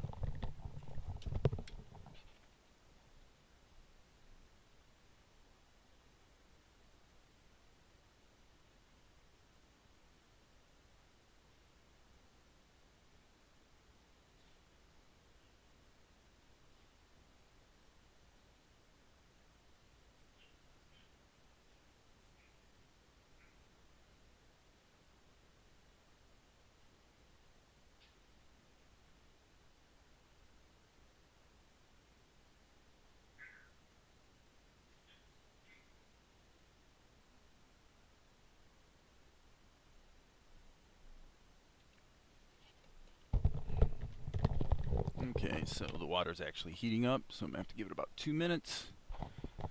And what are we going to do here? Well, let's look at this. Okay, step 1 is I'm going to go ahead and resize this, sort of get it framed up a little bit better. And then per what we saw earlier, I'm going to image, trim to image size, and that's that. Okay. So now if we add another layer and save it again, Krita will allow us to save the storyboard image as a Krita file as well. So in this paint layer, what I'm going to do is I'm going to go hit the G key, and then we're going to actually take just a little bit less than black for silhouette, and generally kind of want to tint a silhouette kind of on the blue-ish side, so we'll go like that.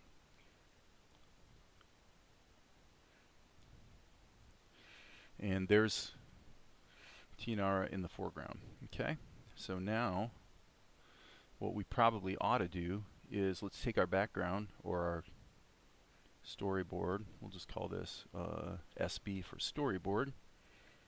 And now what we need to do is put a background behind it, I think. And if we go back to the show, you just look at this.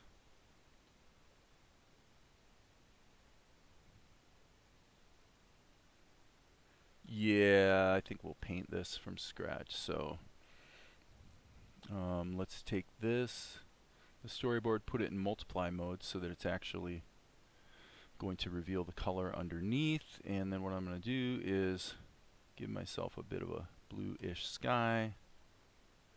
And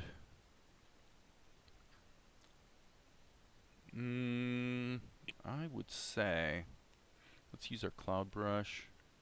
A little bit of white, crank the opacity down, B key.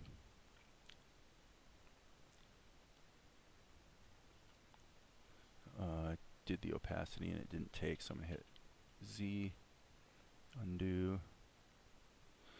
Okay, so there's some clouds. Boom, boom, just a little bit more right there. We can always kind of work back into these a little bit. I think that looks good. Okay, so all right, and now I would say it would be prudent to maybe take a fairly dark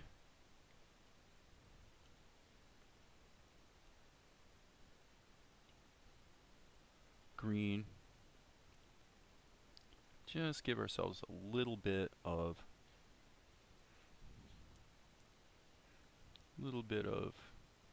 foliage action. That looks pretty good. Okay, save that. Now what we need to do is get Balder in there. Okay, so this is going to be where all the work is, really. I'm going to turn this down pretty quiet and call this Balder. B-A-L-D-U-R. Okay, let's do a proper pencil test on this. Control insert, so there's a key. And normally, as stated earlier, and by the way, this should be 8 frames a second. I'm going to say, just ballparking this, we'll call this 48 frames. Save our work. And switch back to our pencil. Okay.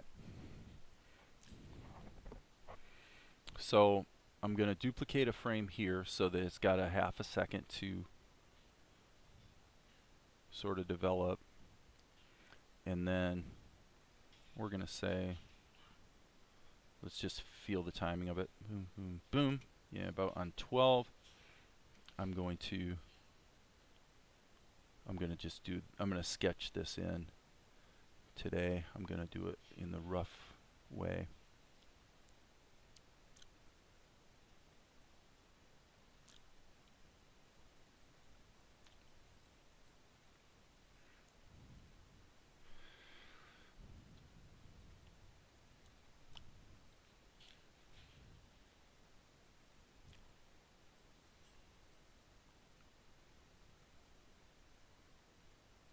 Control insert, GE, erase this. Hello? Oh, because we've got opacity. Okay. BE. Get him there with his little beard and his snidely attitude. Okay, and now we need to work backwards. So I'm going to use the animate tool. Sorry, wrong key. I'm going to use liquify mode. Actually, let's do it this way. Let's make him slightly bigger.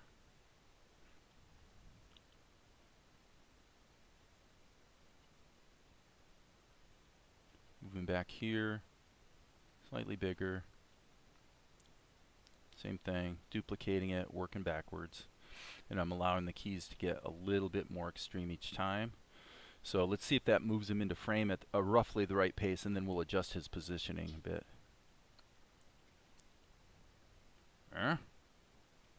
Okay, boom, boom. Okay, so I would say let's add 1 frame of pause. Okay, now if we're gonna land here, then I'm gonna say animate, liquefy. Let's use a fairly large. Okay, sorry, this needs to be in standard liquefy mode. And I'm gonna just kind of shift these things around. Come on, why are you switching back to the grow mode? Krita, you goofy thing, you. Okay, save that.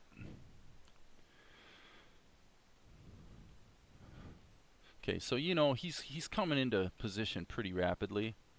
So it appears to me that the mods to his positioning here actually are not really helping much. Maybe this one's okay, but this is probably too extreme. So let's see there. Okay, now that I'm going to take this and move it up to there, and then I think let's jump this whole thing so we got actually a 2-frame pause. Boop, boop. Yeah, that's better. That's kind of musical.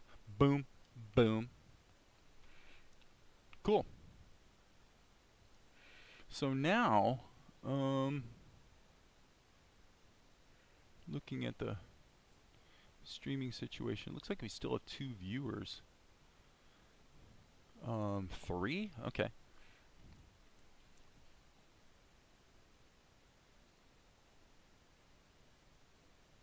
Boom, boom. Okay, we'll jump back in here, hit the B key.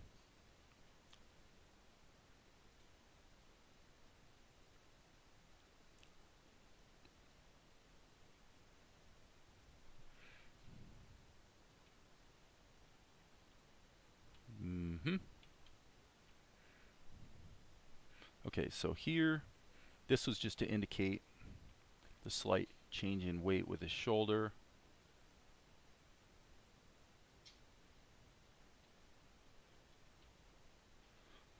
Might straighten him up a little bit more there, I would say.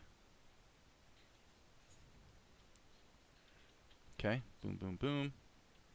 So now let's just track his ear. So his ear goes from here to here. So let's see, there's our starting position. There's our ending position. So I'm gonna just go I'm just doing straight ahead animation here. Yep, that worked. It would be easier to probably to have a second layer where I actually map out the transitions, the lines of action, I should say, to really be more accurate. Okay. So collar, collar, collar. His collar is actually a different color, as I recall. Kind of a gold color. So, okay, so these frames from here back. So if we do ink and paint on this frame, we'll be able to actually move backwards and just again use the liquefy tool and the transform tool to just kind of move these into position, because they all happen so fast. If we lose a little resolution as he grows here to this size, that's not going to matter at all. Frankly, it's actually in effect introducing motion blur. Okay, so let's get the back of his skull. So there's the trailing edge of his skull, and it goes to there. Okay, so I would say, yeah, that works. Okay, so there's the kind of the upper corner of his skull. Yep, that worked. Okay, so there's his, so here he's going to be essentially in profile. So let's go ahead and maybe get a nose indication.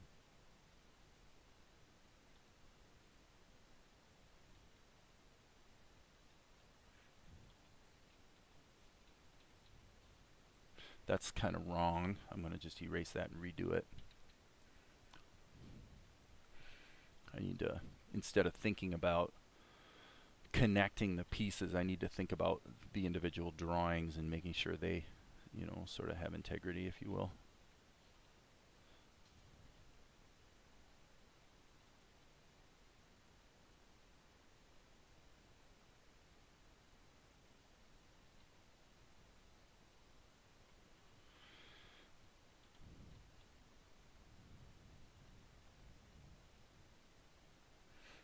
This is stupid, but I don't remember if this guy has a beard and a mustache or just a beard. I think he has just a beard. Up there he is. Probably should put a marker in here so I can find my spot. There he is. Oh, he's got a beard and mustache. Okay, we'll leave this here, and why don't we just drag this marker there so we can get back to it if we need to. And then come back here to this shot.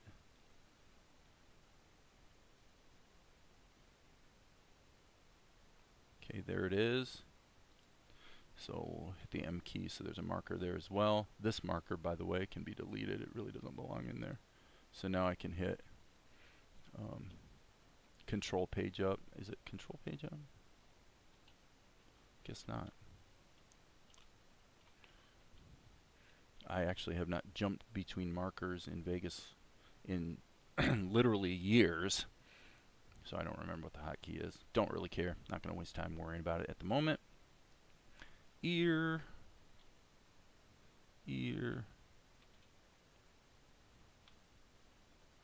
Okay, so he's got the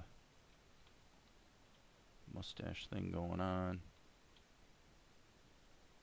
And we'll give an indication of the beard there.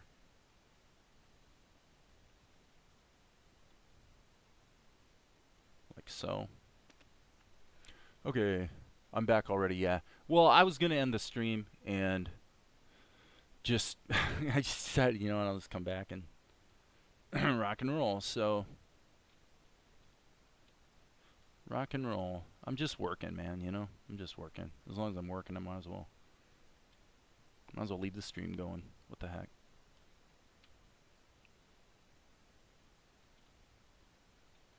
Don't feel bad if you got other things to do and you need to go do your thing. I will not be offended. Like I said, I'm just cranking away. So he's a fairly bulky dude, so I'm going to go ahead and give him a pretty substantial deltoid action here. I actually don't quite like that. I'm going to hit the A key and maybe put it like that. So Control Shift A, so that does the unselection. Let me go grab my water and we'll continue.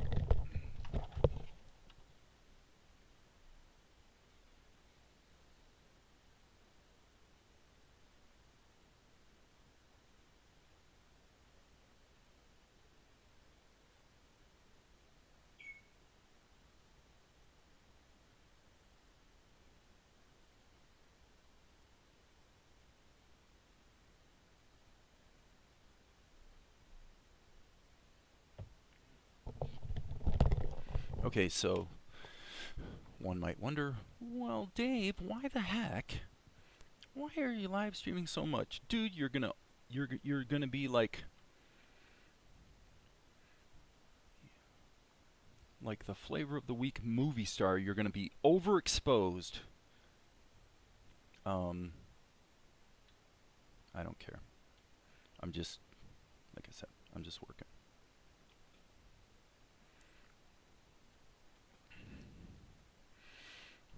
Well, when I ran the numbers on the production of this show, my calculations would indicate that if you actually wanted to reliably, okay, all by yourself, create a 24-minute cartoon, based on my calculations and based on my workflow, I would probably have to be working 6 hours a day. Now, some of you out there might go, whoa, that's actually not that much. And you're right. You're right. It doesn't require 10, 12, 14 hours a day, but it does require about 6 if you're going to reliably be able to write, animate, you know, do the soundtrack, do the score, do the whole thing in 60 days. I believe that was the number, if I recall correctly. Let me see. I think I'm gonna actually shift that around like that, which probably suggests that this one should be moved a little bit. Let's do that. Okay. Well, we'll just play with it, right? And I am actually quite confident that that 6 hours a day, just working steadily on a project of this nature, creating an episode in 60 days is actually not even particularly difficult, actually. Okay, let's see what we have. Perfect. Hate to say it's perfect. Seems a little arrogant, doesn't it? But that really looks pretty perfect.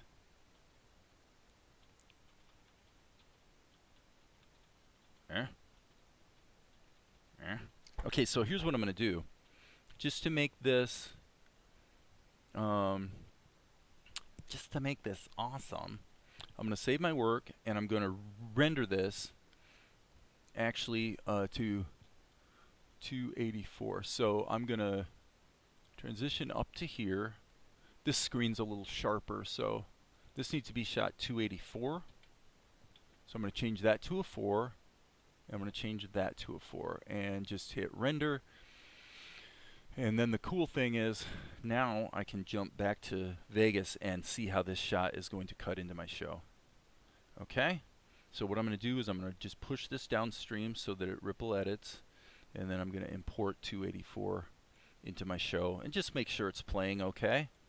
And if it is, we'll go ahead and finish it up. Now, Amar made the point yesterday, quite rightly, that there's a certain merit to the idea of not finishing the shots. Just go on to the next shot and do the whole thing as a pencil test, and he's correct.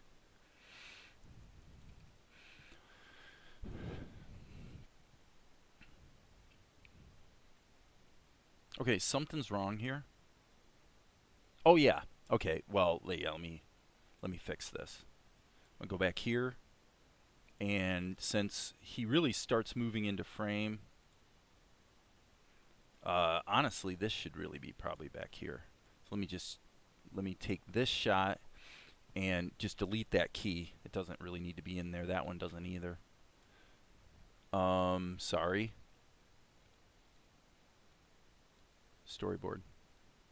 Okay.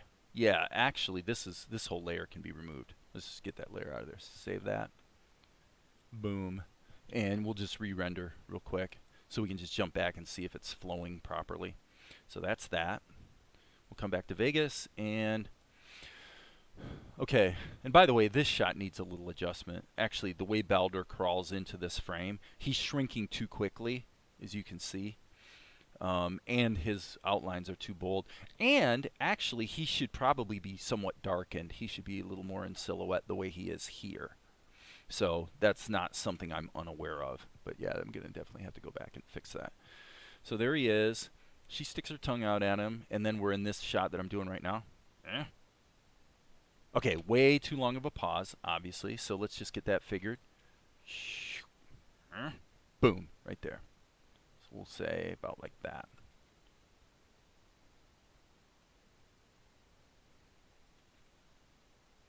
Little too short.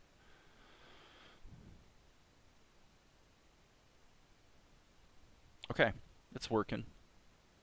Kind of lost our edit point there. So this is extended slightly by the fact that he says. So the fact that he says probably suggests we've got a little bit more latitude on our timing. Okay, but what I would do is compensate here on the editorial side.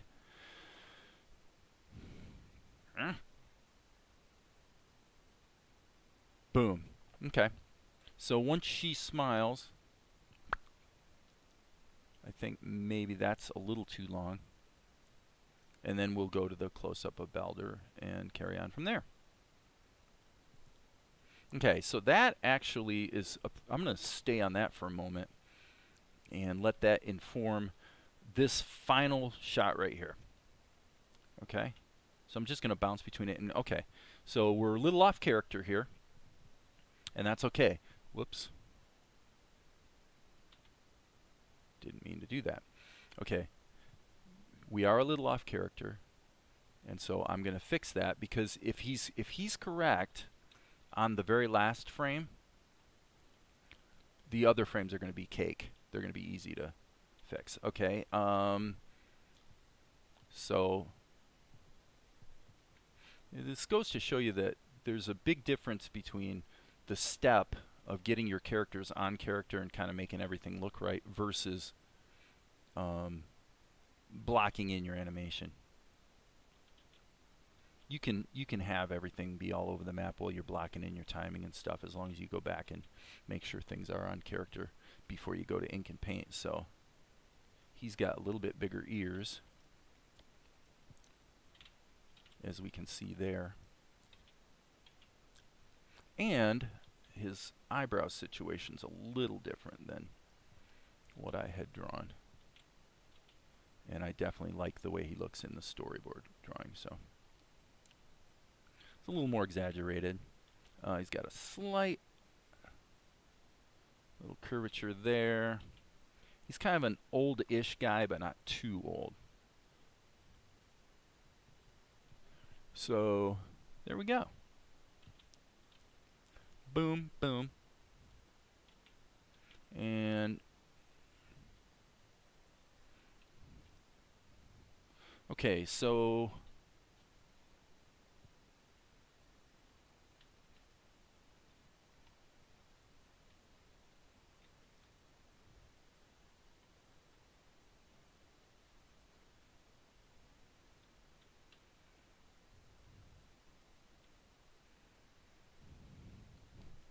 check this. Okay, yeah, he actually want to go back to this earlier shot I referenced.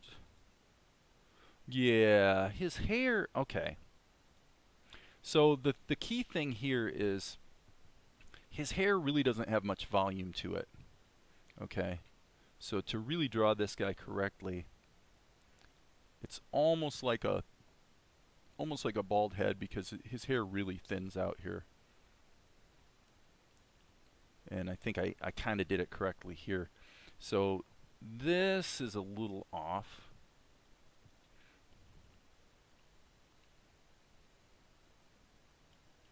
So a somewhat more simplified shape, I think, would be good.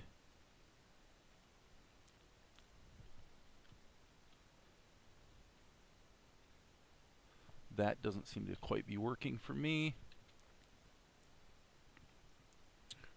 That's better.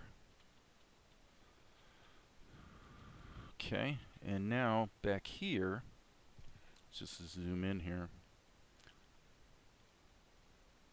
Okay, yeah, he's kind of wearing a maroon thing, and he's got a fairly bulky collar, actually, so. Boom. Let's kind of allow that to come back a little bit more. Yep, I like that. Balder's definitely a bit of a bulky guy. He's a very tough, crusty old codger who is not a good guy. He's one of the bad guys-ish. Although, to be fair, he doesn't actually factor into the episode that heavily. Okay, so yeah, you can get more life in the loose drawing, blocking, and the pencil test. So you can focus more on the animation, telling the story more. Exactly. So this shot, in terms of action, looks like it's pretty well done. Yep. So I will save my work, And I will re-render it, double check it in Vegas, and then we'll go ahead and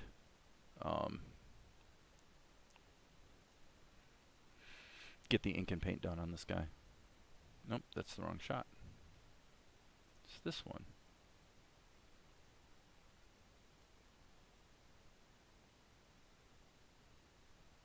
This transition here seems again to be a little bit draggy. So I'm going to tighten that up again.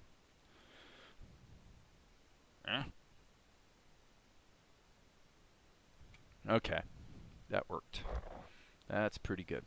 Okay, file, save. Okay, now in the case of Balder, let's just think about this for a moment. I think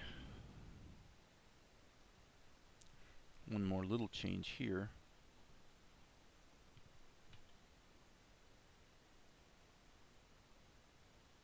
Yeah, I like that better. Maybe even a little bit there and then slightly bulkier. Okay. Maybe the same thing here, just a little bit more volume on his arm. Okay. Yeah, that's better. Okay, and he's gonna go. So what are we at? About 28 there? Yeah, let's just drop this down to 28 frames. Actually strike that. Since I've already animated it, I might as well leave it and we'll have some extra frames, but it's no big deal. Okay. Save that. Checking messages. Nothing going on the messages, so I'm just kind of doing my thing. I wonder if Darren's streaming, because if he's streaming, I want to probably stop so I'm not stepping on his toes. I'm looking over here at the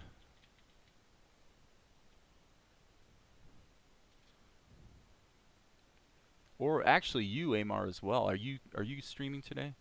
Doesn't look like Darren's got anything scheduled. So are you going to be streaming today, Amar?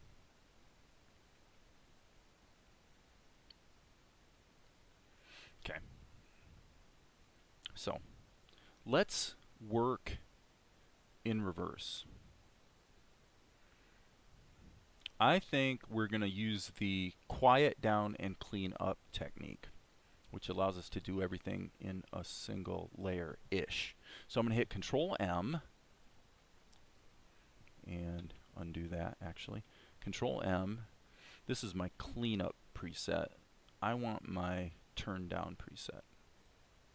What that does is it just reduces the alpha of the shot so that it's just enough to be seen as a guide, and then it's relatively easy to turn the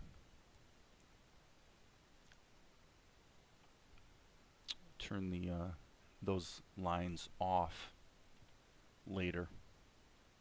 I'm going to actually reduce this not quite that much. I mean, actually, I'm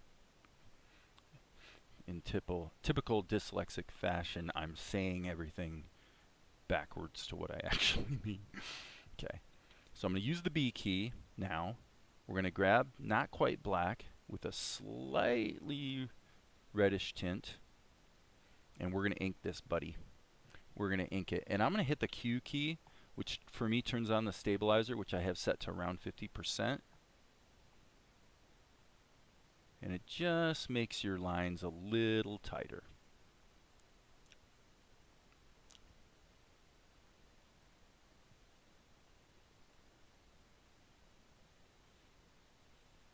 Okay, so now we're into ink and paint.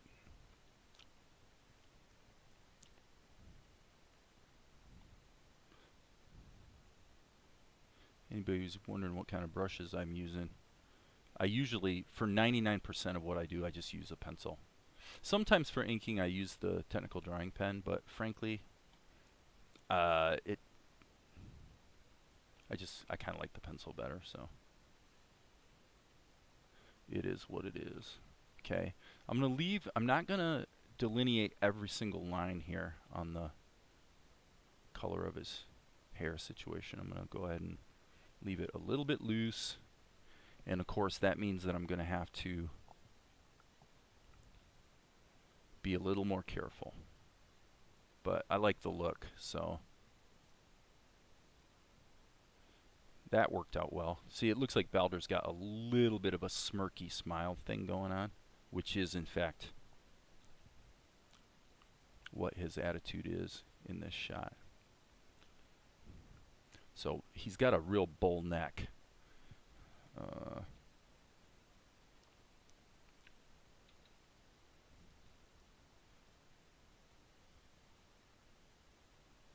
And I like the way I'm doing the thick collar here.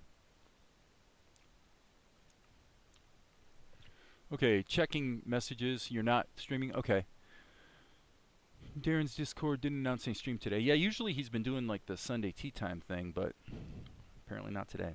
So, whatever. I just don't want to be, you know, it's not like I'm attracting any audience here that, I have a different audience than Darren does. Darren's all about OpenToonz, how to, and frankly, what I did today with Tahoma doesn't necessarily reflect that well on OpenToonz, that's for sure. But it wasn't bad. It worked. The shot came out okay, but I would say on balance, after I was I took my little break. I was kind of thinking about it, and I think it would be fair to say that the whole shot would have taken less than a half an hour if I'd have done it directly in Krita. So, but that's why I keep going back every once in a while, because I want to see. I mean, if things are easier and or better in OpenToonz, then I'll use OpenToonz. I don't care. I really couldn't care less. I just don't want to have my creativity impeded by the software. Okay, so now what I'm going to do is, actually I'm not going to do it, but I'll show you. I'll do it as a filter mask. So the filter mask is going to be the cleanup algorithm. And what the cleanup algorithm does is it also affects the alpha, but instead of turning the alpha down here like I did with the turn down algorithm, there's the turn down algorithm. That just makes my alpha more, invisible. The cleanup algorithm, by contrast, takes the alpha and crunches it this way.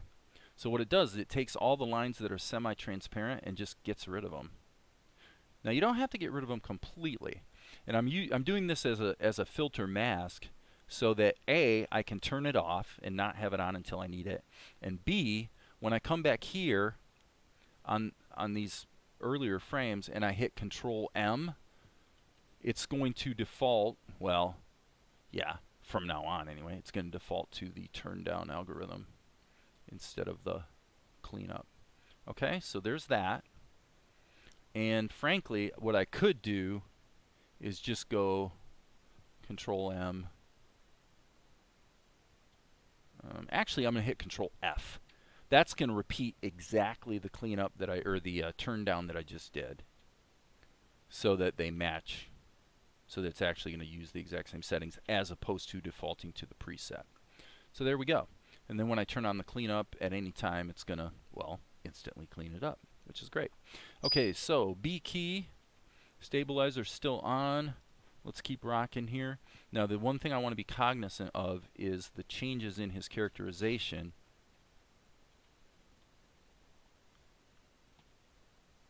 The biggie would be probably his ears. And then from here on back, I'm not going to ink it because the rest of these frames are going to be just duplicates that are going to be modified with the liquify tool. So all I need to do is essentially get 4 drawings inked.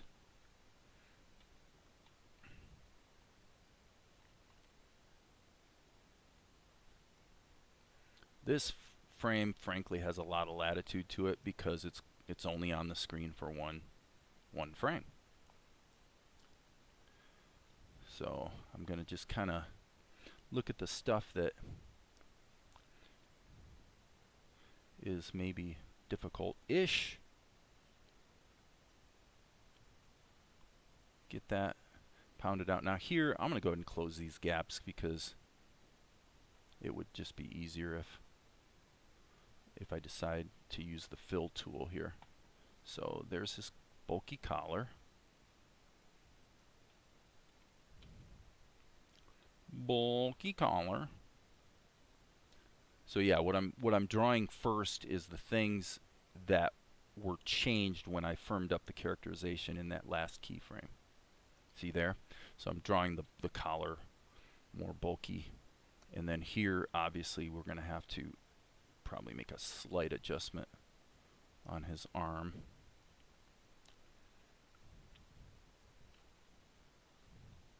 Okay, we might as well close that up and this so we can, again, use the fill tool. Just make it a little easier. Boom. Slight indication of his arm there, I would say. Slight indication of his sleeve action here. Boom, boom. A little bit of anatomy work. Okay, some wrinkles, obviously. Boom.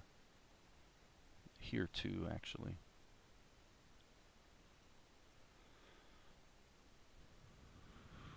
Okay, let's get this. This is actually kind of an important key, an important frame, because it's going to be duplicated and reused. So we don't want to chimp on this.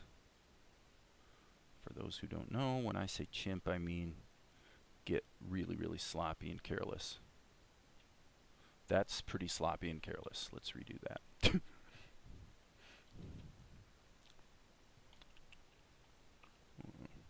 Getting rid of the drawing is actually kind of good policy on a shot like this or a frame like this, because it's good to step back away from the sketch and just visualize it in your mind. Okay, I think that's better. Okay, those will just be duplicates. So this is a little winky. And since you can see this stays on the frame or on the screen for 3 frames, not just 1. So probably want to be slightly more attentive to detail, since the audience is going to have a little more time to digest what's going on. Okay, now, boom, boom. Let me check something here. Okay, I would say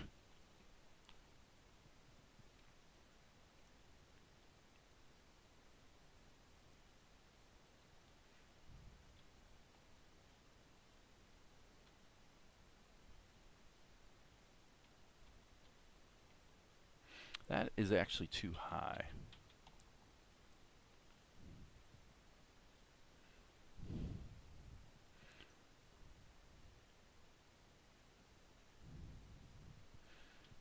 Okay, this is pretty much just kind of a dawdle. Bull neck. A little bit of ear detail. A little bit of a hair indication. And folks, I do believe the ink is done. Now again, as you can see, by just turning on this filter mask, all of a sudden all my sketch lines disappear, which is great. Okay, now what I would say is, let me think about this for a minute. If I add the color on the same layers, which I intend to do, then that is going to definitely interfere with the cleanup process. Therefore, even though it's kind of an extra step, it would make more sense to do the following. Okay, I'm going to add a paint layer. I'm turning off the stabilizer, by the way. And on this paint layer, I'm just going to grab bright red, and I'm going to indicate Baldur's final position here. And now I'm going to go back 1 frame here. Okay, and I'm just going to rotate the color around, go back to here. So I'm essentially ballparking some onion skins in here for myself to serve as a guide. So again, just rotating the color to something different. Doesn't really matter as long as I can see what I was doing. There's his shoulder. And by putting that guide in there, I can go ahead and apply. I will flatten the layer. That might be a little risky. We'll take a look here and see. Okay, that didn't actually work. Let me look at that. Yeah, that didn't work. Okay, and the reason it didn't work is because the filter was actually turned off. So, okay, so now I'm going to flatten the layer. And as you can see, we've got nice cleanup. But then here, of course, he disappears. Okay, so what I'm going to do is actually just duplicate these 3 keys and then turn the guide back on. And now we can hit the animate tool and we're going to pull him back to here. So there's that position. And significantly, by the way, I want to emphasize that all of these keys are going to get deleted again. They're going to get removed because once I ink and paint the 4th one, this one here, I will again just resize these. I will just make duplicates and resize them. But for now, as a guide for the motion, it's useful to kind of have them in there like so. Okay, so again, it took 1 minute to just get those guides in there, and so now here's what we have. Ta-da! Worked out quite nicely. So I'm going to hit Control Save, and I'm going to render it and actually cut this into the show. Just make sure things are working okay. And looks like nothing going on the chat. So there it is. She sticks out her tongue.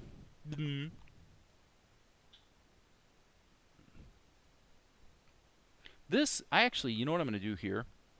I'm going to take this shot and I'm actually going to squunch it a bit. Instead of editing it, I'm actually going to speed it up. So technically I'm cheating here because this shot now will not really be playing back at 8 frames. I just feel like it needs to be a little snappier. Yeah. Okay, and then one thing I'm noticing here on Balder is there's a little bit of a hiccup on his positioning right there. That's not quite right, but that's okay because again, that shot, that frame right there is going to be the final one.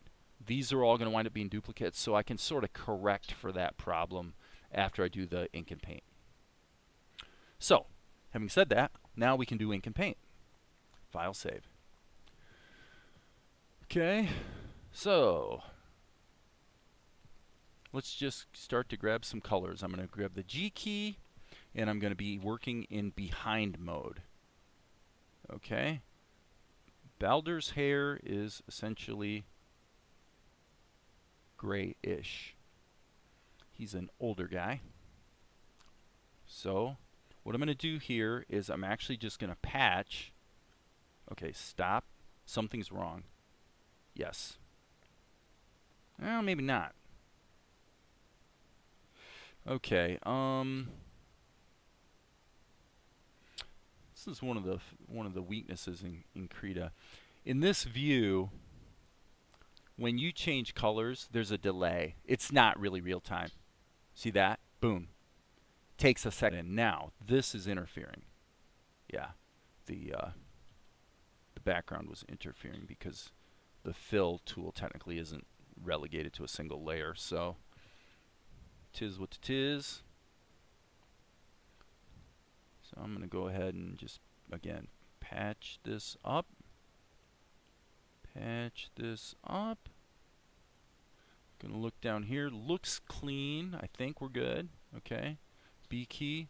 Okay, and now we can grab a bit of a flesh tone, which, Balder, he's going to be, let's just take something like this and then make a slightly pastier version of it. And then let's come back here and just jump back to this earlier shot. Yeah, I mean, he's kind of like Asher. He's got a little bit of a grayed out kind of flesh tone. So, um, frankly, this is where the proper color selector, let's look at the specific color selector, might be useful for a while. So since we don't have very many layers anyway, actually I'm not going to use that one. Well, let's see. I don't usually use this.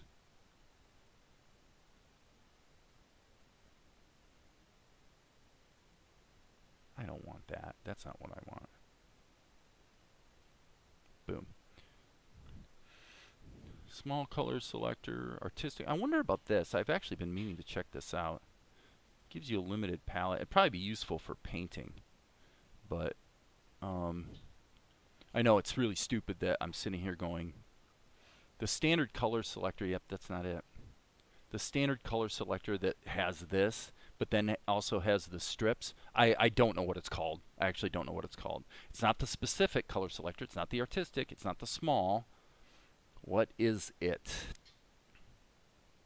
Digital colors mixer? No. Advanced. That's what it is. Okay, that's what I wanted. Okay, so I'm going to put this up here. And why did I do that? Because it just makes it really quick and easy to desaturate a little bit, for example. Okay, so now what I can do, because I'm in behind mode, I can patch that up. Let's test using the fill tool there. Oh, that didn't work. So I'll just use the G key, and again, because I'm in behind mode, I don't have to worry about going over his beard situation. Like so. Checking out the Out in the Shire with Mrs. T. That's awesome, dude. I missed the notification about Dave being alone. I've been out a long way. Dude, I started streaming really early today because I'm just kind of rocking and and I'm pretty much just, oops, that's too saturated. Just kind of documenting the process, you know, and so I figured I might as well just turn on the old live stream and let her rip. Okay, so now I'm going to come back to here-ish. And is that a little too rusty? It might be. Let me, rusty as opposed to red-ish.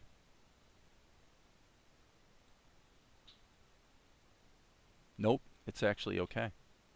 It's actually okay. This color might be a little questionable, but I don't think it's going to matter at the end of the day. So now I'm going to go to black,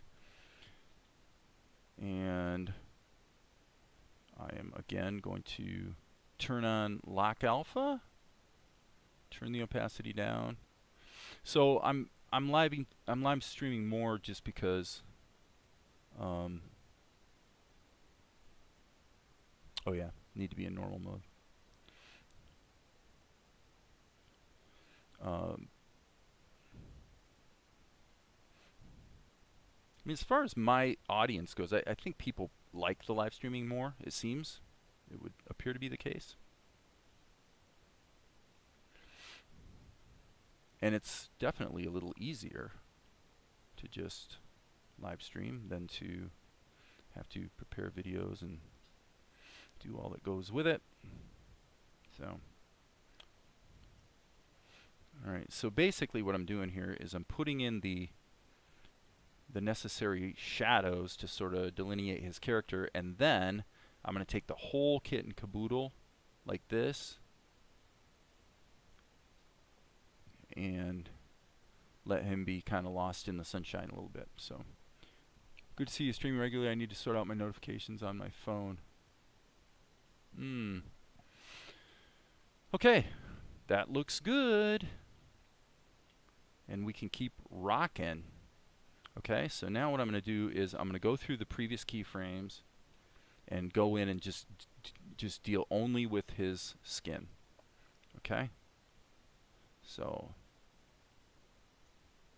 and we need to not be in alpha mode. We need to be actually in behind mode. I'd really dig it if there was like a instant preset that let you change the opacity, the alpha lock, the mode, and the blending mode too. But there is no such preset that I'm aware of. Who knows, maybe there's a Python plugin or something out there that might do that. I don't know. Okay, so let's get that. And now I think that'll work. That worked. And we can go to the previous keyframe. Okay, and G key. So let's go here, fill that, G key,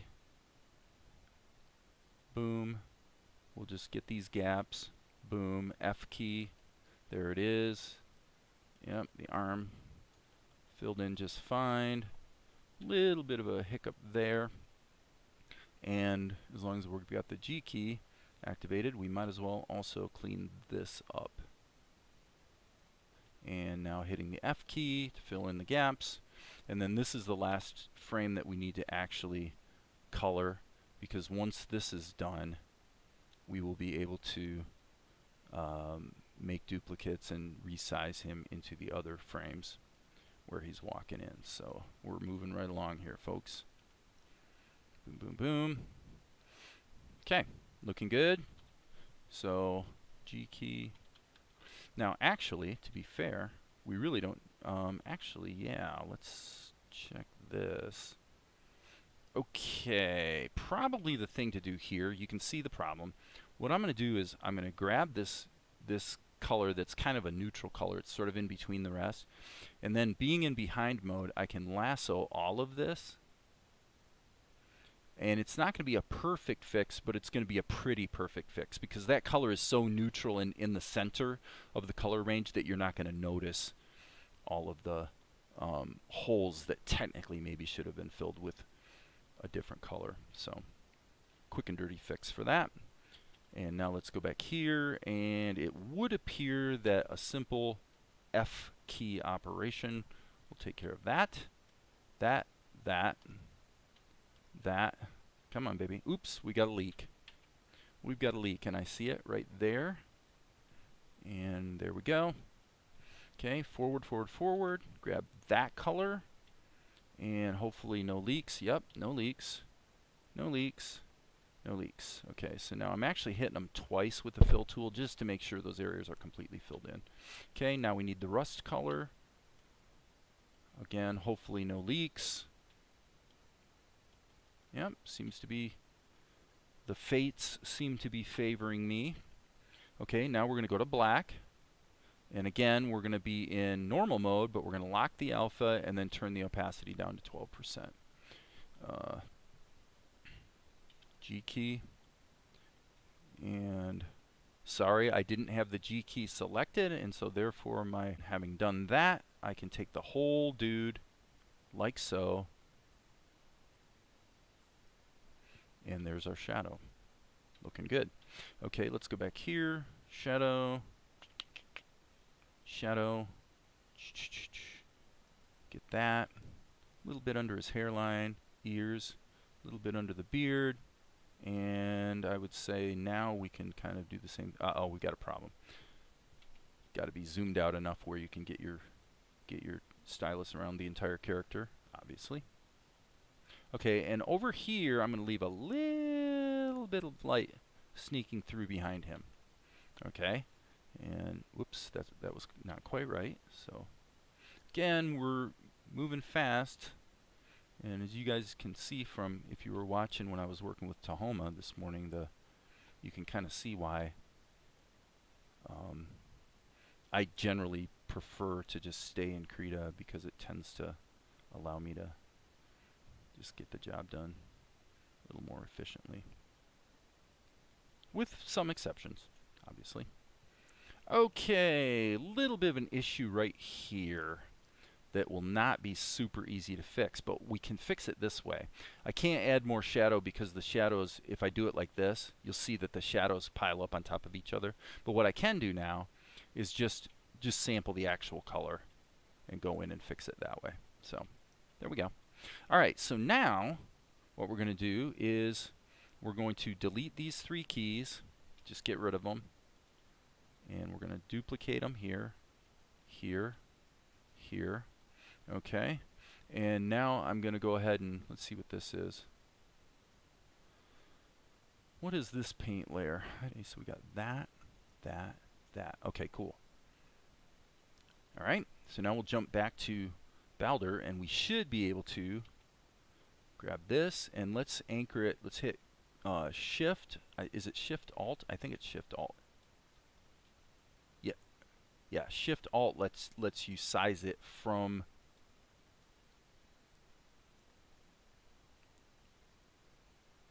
that corner. Okay, I guess I probably better work in reverse here because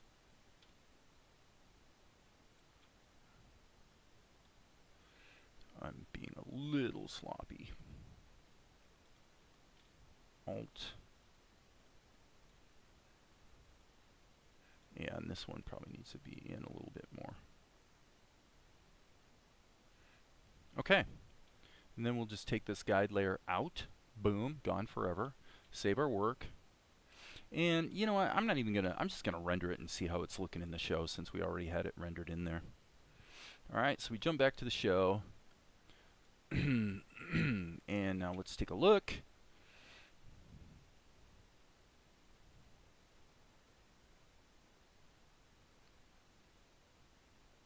Okay. Not bad. Not bad.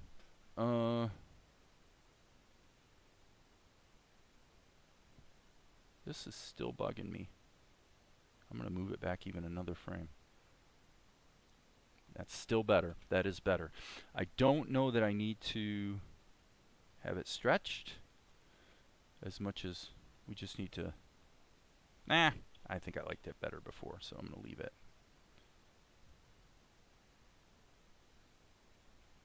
Okay. So this shot's looking pretty good. So here we have a...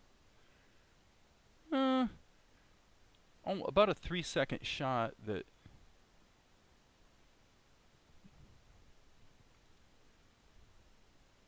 Yeah, I guess it did take about an hour to do. Not too shabby. Now the thing I don't like is I feel like Balder is still not quite in shadow enough. So here's what we're going to do. Let's put him in a group, and then let's just add a layer above him. We'll color it black. Hit the B key, grab the airbrush. Okay, and what I'm going to do is I'm going to make it so that when he's over here, it's really dark. And then as he comes into frame, he lightens up a bit. Okay, so now what I'm going to do is grab this blur brush just to make sure it's a real smooth gradient.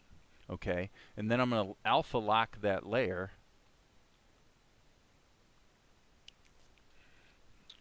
So that it is locked to Balder. Now, it appears to me that Krita is probably about to crash. So, fortunately, I have been saving frequently, but just turning that... Oh, I know what's going on. Sorry about that. It's because I did so much scratching with the blur brush. It's having to process that blur operation, so it's going to take a minute. I'll tell you what, while it's processing, give me 2 minutes to go get some more water, and then we'll come back and hopefully it'll be done processing when I get back.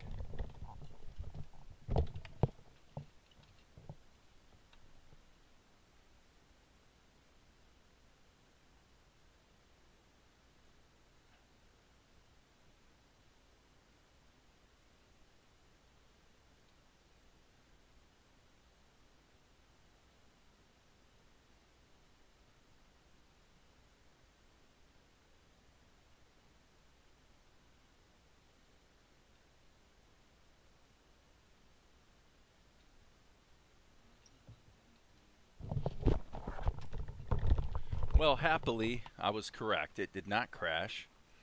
And, you know, you don't mind if things take extra time if they only happen, you know, once in a while. So as you can see, what we want to do is just dial this in now. This is the advantage of not using filters, just using layers. I would actually even say that this paint layer, I'm gonna go in and I'm gonna grab my airbrush, and what I'm actually gonna do now is I'm gonna hit the E key to put it in erase mode, so I can pull that back a little bit. Now, if we turn it on all the way like this, we can really see the extent to which that might be helpful. Now, if we go like this, I'm going to say at about 50%, that's going to look pretty good. So he's going to... Okay. Is that a little too extreme? Perhaps. Let's try it about like that. Okay. Darren T says, I like the additions of the cute eyes after sticking out the tongue. Yep, I thought it was helpful. You know, it's feeling good. Now, one thing I also want to do here is actually take this, and let's just go ahead and frame in our whole shot. And now what I'm going to do is put that layer in overlay mode. And you see how it gives just a little bit of a change here in the tonality around the edges? Just helps frame in your shot. I mean, it's a really simple, easy thing you can do to help sell your composition, I guess. And I don't consider myself particularly good at composition. That's for sure. It's probably one of my weakest areas. Okay, so we'll call this VIG. V-I-G for vignette. Yeah, because it almost kind of seems like he's coming under the tree. I'll tell you what, let's do a little experiment here. This will be fun. Let's try this. I'm going to go like this, and watch this. This is something you've seen in animes sometime. I'm going to actually take my brush, my foliage brush, and I'm going to go like this. Let's see if it works. So now what's going to happen... Okay. In principle, it's great. In practice, it's not quite right. So let's just kind of dial that out a little bit. It was a little too extreme. Let me just see. Okay, yeah, I mean, if I'm going to do it, I would say that it probably needs to be blurred. So I'm going to take it and go like that. Why not? You know what? This is kind of fun. So now what I'm going to do is I'm going to add a blur. We'll do a Gaussian blur.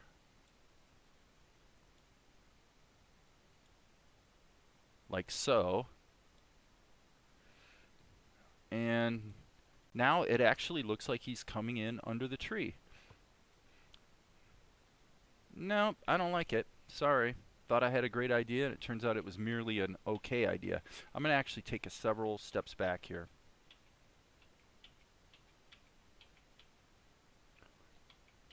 Let's see what I've got here on the undo side of things. And let's solo this. Yeah, let's hit undo. Okay, that's as much undo as I have, unfortunately. So I'm going to just go like this. And now what I'm going to do is grab my airbrush again, and once again put it in erase mode. I'm going to turn my opacity down so I can do this fairly gently. Oops, we don't want to lock alpha. I meant to do erase mode, and instead I unlock the alpha. So what I want to do is, I don't want to blur it so much as I just want to make it kind of gentle. Okay, and then back out of erase mode, we can go ahead and ease that regular gradient back in. So now I think that's probably going to work better, but we'll see. Yeah, I mean, I'm going to go with that. I think that looks pretty good. The overall layer might be a little strong, so let's go ahead and turn it down a bit. What do you think, guys? What do you think? Is that working? Save. Let's render it and look at the show and see. Boom. Bam. Okay, jump back here. Little breather. See how it's going. We got to make these corrections on Blender right there. He shrinks way too much when he enters the frame. I like it. I think the dappled leaf thing works quite well. So, with that, we'll jump back to Krita.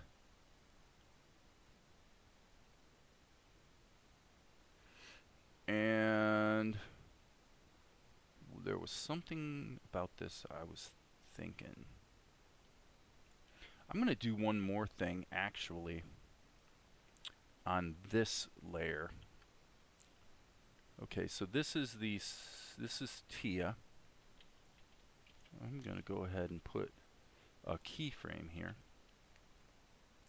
And then what I'm going to do is hit the animate tool, move her back a little bit,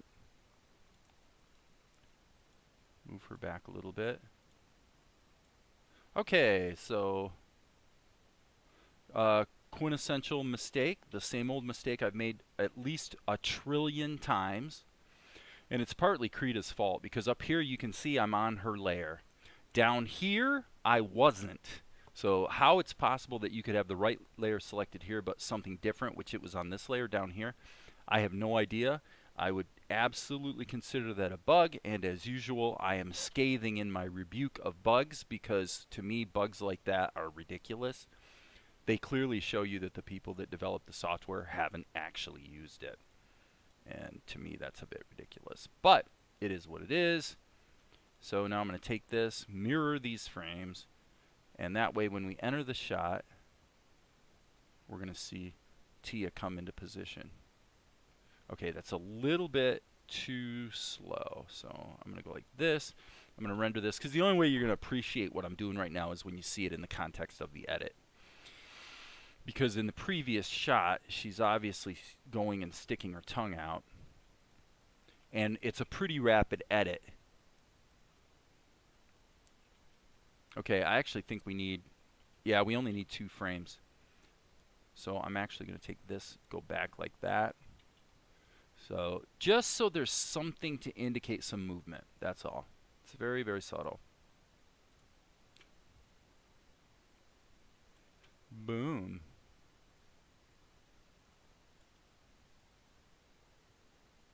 Okay, and I would say it's redundant motion. It's actually not helping, so I'm going to take it back out. Sometimes you try stuff and find out it doesn't work. Okay. So that's that. So that shot came out quite nice. Came out quite nice.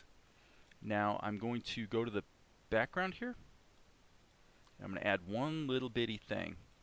And we'll call this BLDG for building. And I'm just going to take a neutral gray, hit the G key. Okay, and by the way, clearly that's not the brush we want to be using.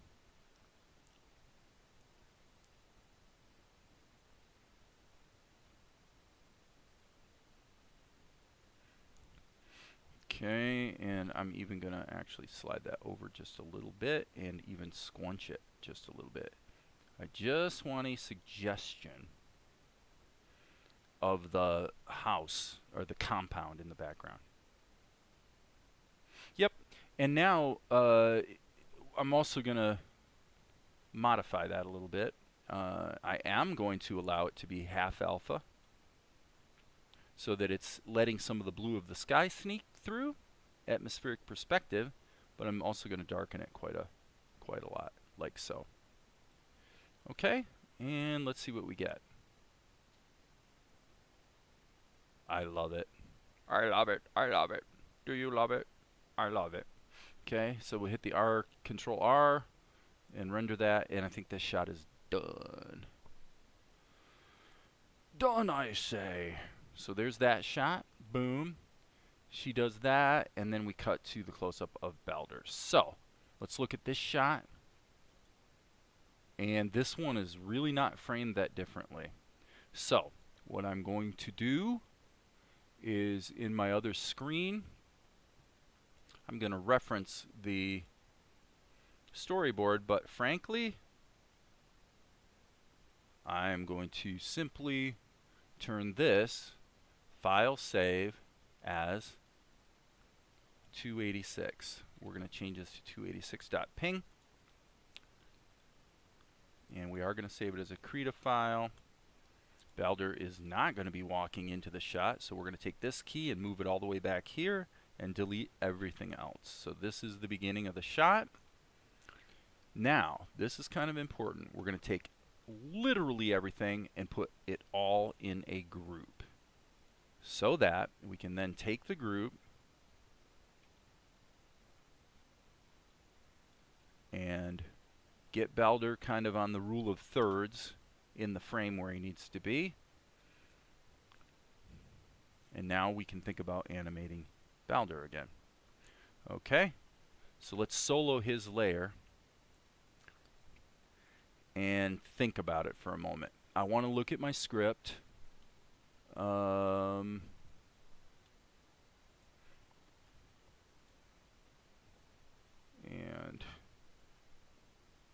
here we're going to transition up to here.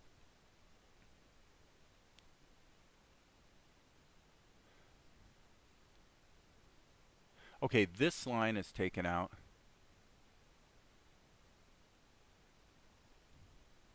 That line is removed.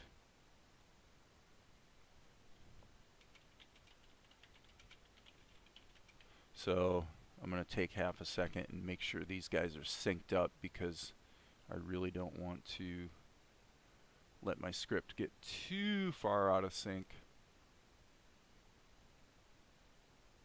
with my storyboard. Eh, now you're grounded. Brought it on yourself, didn't you? That's kind of the voice he has. Now you're grounded. So we're going to actually do this as, this is going to be a bunch of liquify. So what we'll do is we'll do our typical thing of giving it half a second. Okay, and now let's go ahead and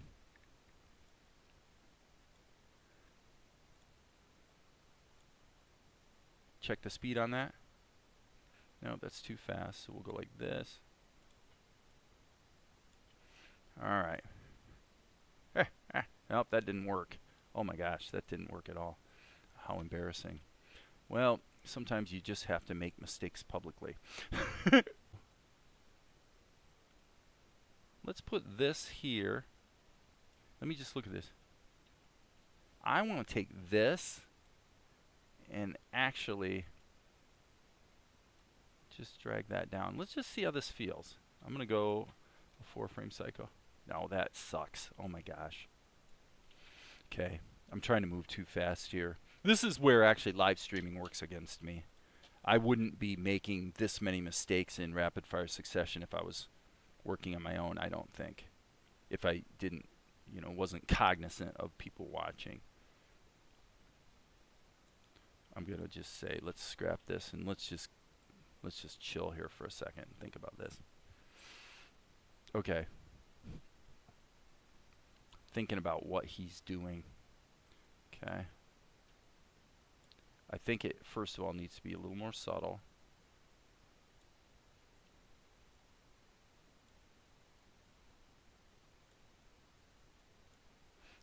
And so let's just check that. It's kind of weird because I've done this type of motion a million times. I don't recall ever having this much trouble with it. It's kind of strange.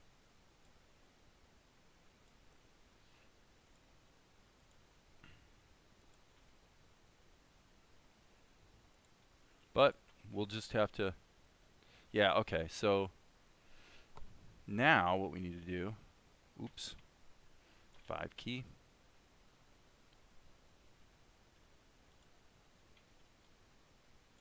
I want to be real careful here what I'm doing. And unfortunately, each time I switch frames, Krita resets the tool. Okay, that's probably okay. Let me grab this, and we'll do 3 of them. Yeah, that's better. Okay, yeah, no comments, so that's fine. Okay, so let's give him a mouth layer. And we'll unsolo that. Okay, so we'll call this mouth, M-O-U-T-H. Let's insert a key at the beginning, make it black, hit the G key, and now what we're going to do is we're going to go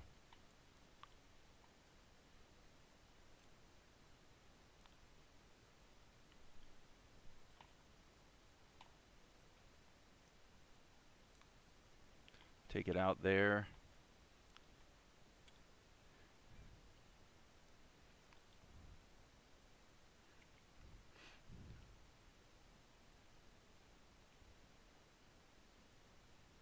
Okay, and it appears to me that he's ending on the up, which of course makes no sense, and that might be because I ended on the up. I did.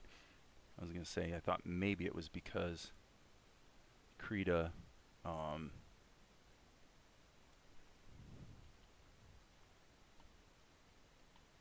was having a little bit of a caching issue, but it appears that it was just that I ended on the wrong pose. Okay, so now what I want to do is get his line in there, so we'll go now you're grounded.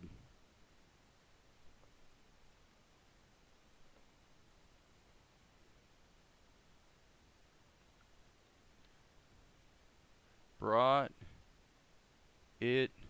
Okay, that's not quite right. Take that out. Brought it on. Not erase mode, silly goose. On your self.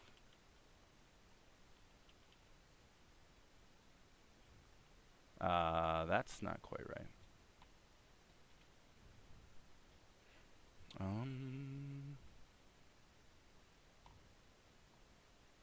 Didn't you?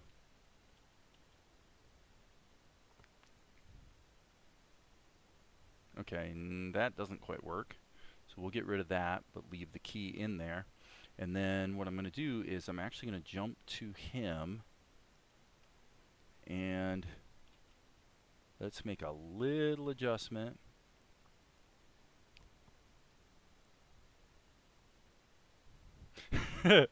There we go. Okay. We'll keep that for sure. File save. Okay. Okay, so he says, now you're grounded. Brought it on yourself, didn't you? Okay, now we don't have enough frames, so let's go to, let's say 60. All right, we got a problem. Okay, I don't like this. I don't like the way that key just disappears. So let's go to the mouth, G key, not erase mode.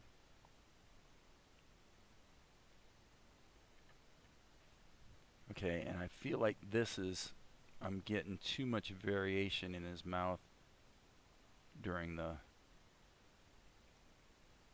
laughter. So let's just tone it down a bit. And of course, by the way, the mouth layer needs to be turned down somewhat. So save our work so we don't get some crash. Now you're grounded. Brought it on yourself, didn't you? Okay, so on yourself, didn't you? So I'm going to take these keys, drag them way down here, and then drag them back, just so I can get the timing of it. Brought it on yourself, didn't you? Okay, and then this probably should delay for a moment. That's still too quick. Didn't you? Alright, and maybe I'm going to go like this. Come on. And in his layer, I'm gonna, sorry, wrong key, liquefy. Come on.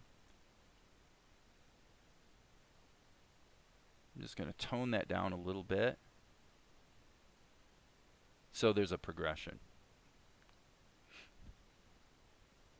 Okay, and maybe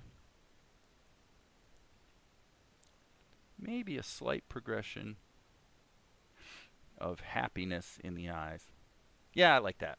Okay, looking at the messages, nothing's going on. Everyone seems to be getting along and being pretty quiet. So, okay, 286, is that correct? Let's go back to our storyboard and just double check. Yeah, that's 286. So, file, save. Unbelievably, this shot only took what? This shot probably took a half an hour. And it's quite an involved shot, actually, so.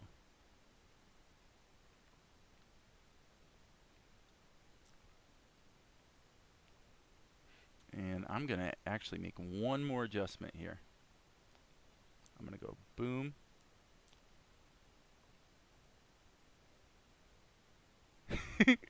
He's like so happy to see TNR get in trouble. He's not a very nice guy. Okay, so let's hit the Control R and we'll go ahead and slap this into the show.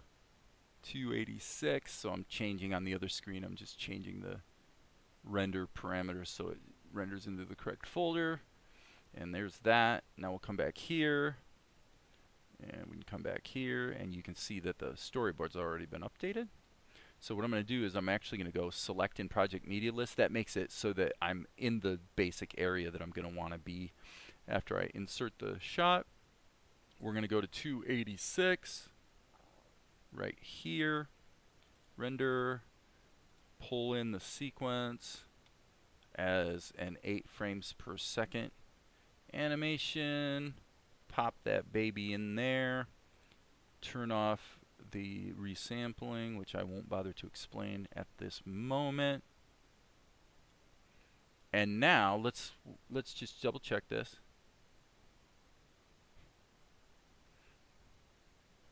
Okay, so the only thing I'm going to object to is the laughing thing. But that's going to be easy to fix, actually. That's why I didn't sweat it too much. And see if that fixes it. You know? Because I think it's just a little too extreme, that's all. Okay, turn the onion skins back off.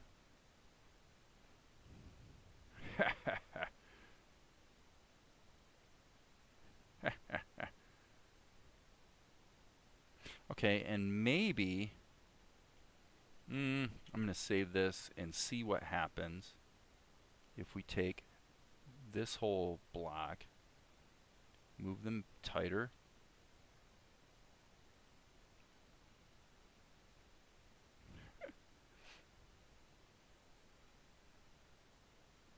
Okay. Okay, so yeah, I guess same thing here. I'm going to move that back. Smirks at the end. That's awesome. Okay, file, save. And let's render that.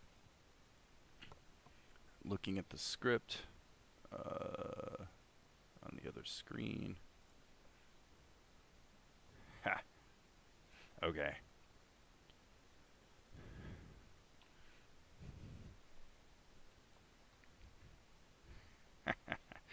Now you're grounded.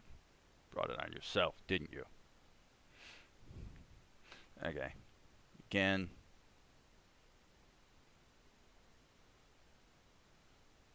So what I am not so sure about is the movement of his... I don't know. I think I'm going to go with that. I'm going to stick with that for now, and then I may revisit this another day and tweak it. But that's probably enough for today. I've knocked out about 12 seconds of show. And so I think with that I'm going to take a break. And you know, I may be back. I may be back yet later today. But I think for now, excuse me, I think for now I'm going to give it a rest.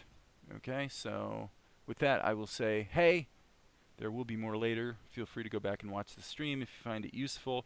One question I wanted to ask you guys before I go is, and please weigh in the comments, would you guys find it more useful if there was a speed paint version of these longer live streams? So I live stream for 2 hours. If that 2 hours was packed into, say, 6 or 8 minutes of a speed paint, would that be something that you would want to see? That requires some effort, so I'm not going to do it unless people are like, yeah, that'd be really cool, man. I'd definitely do that for sure. Okay, so we'll leave it at that. But you know, weigh in, let me know what you think about that idea. So, all right, and I'm really signing off this time. So, see you guys.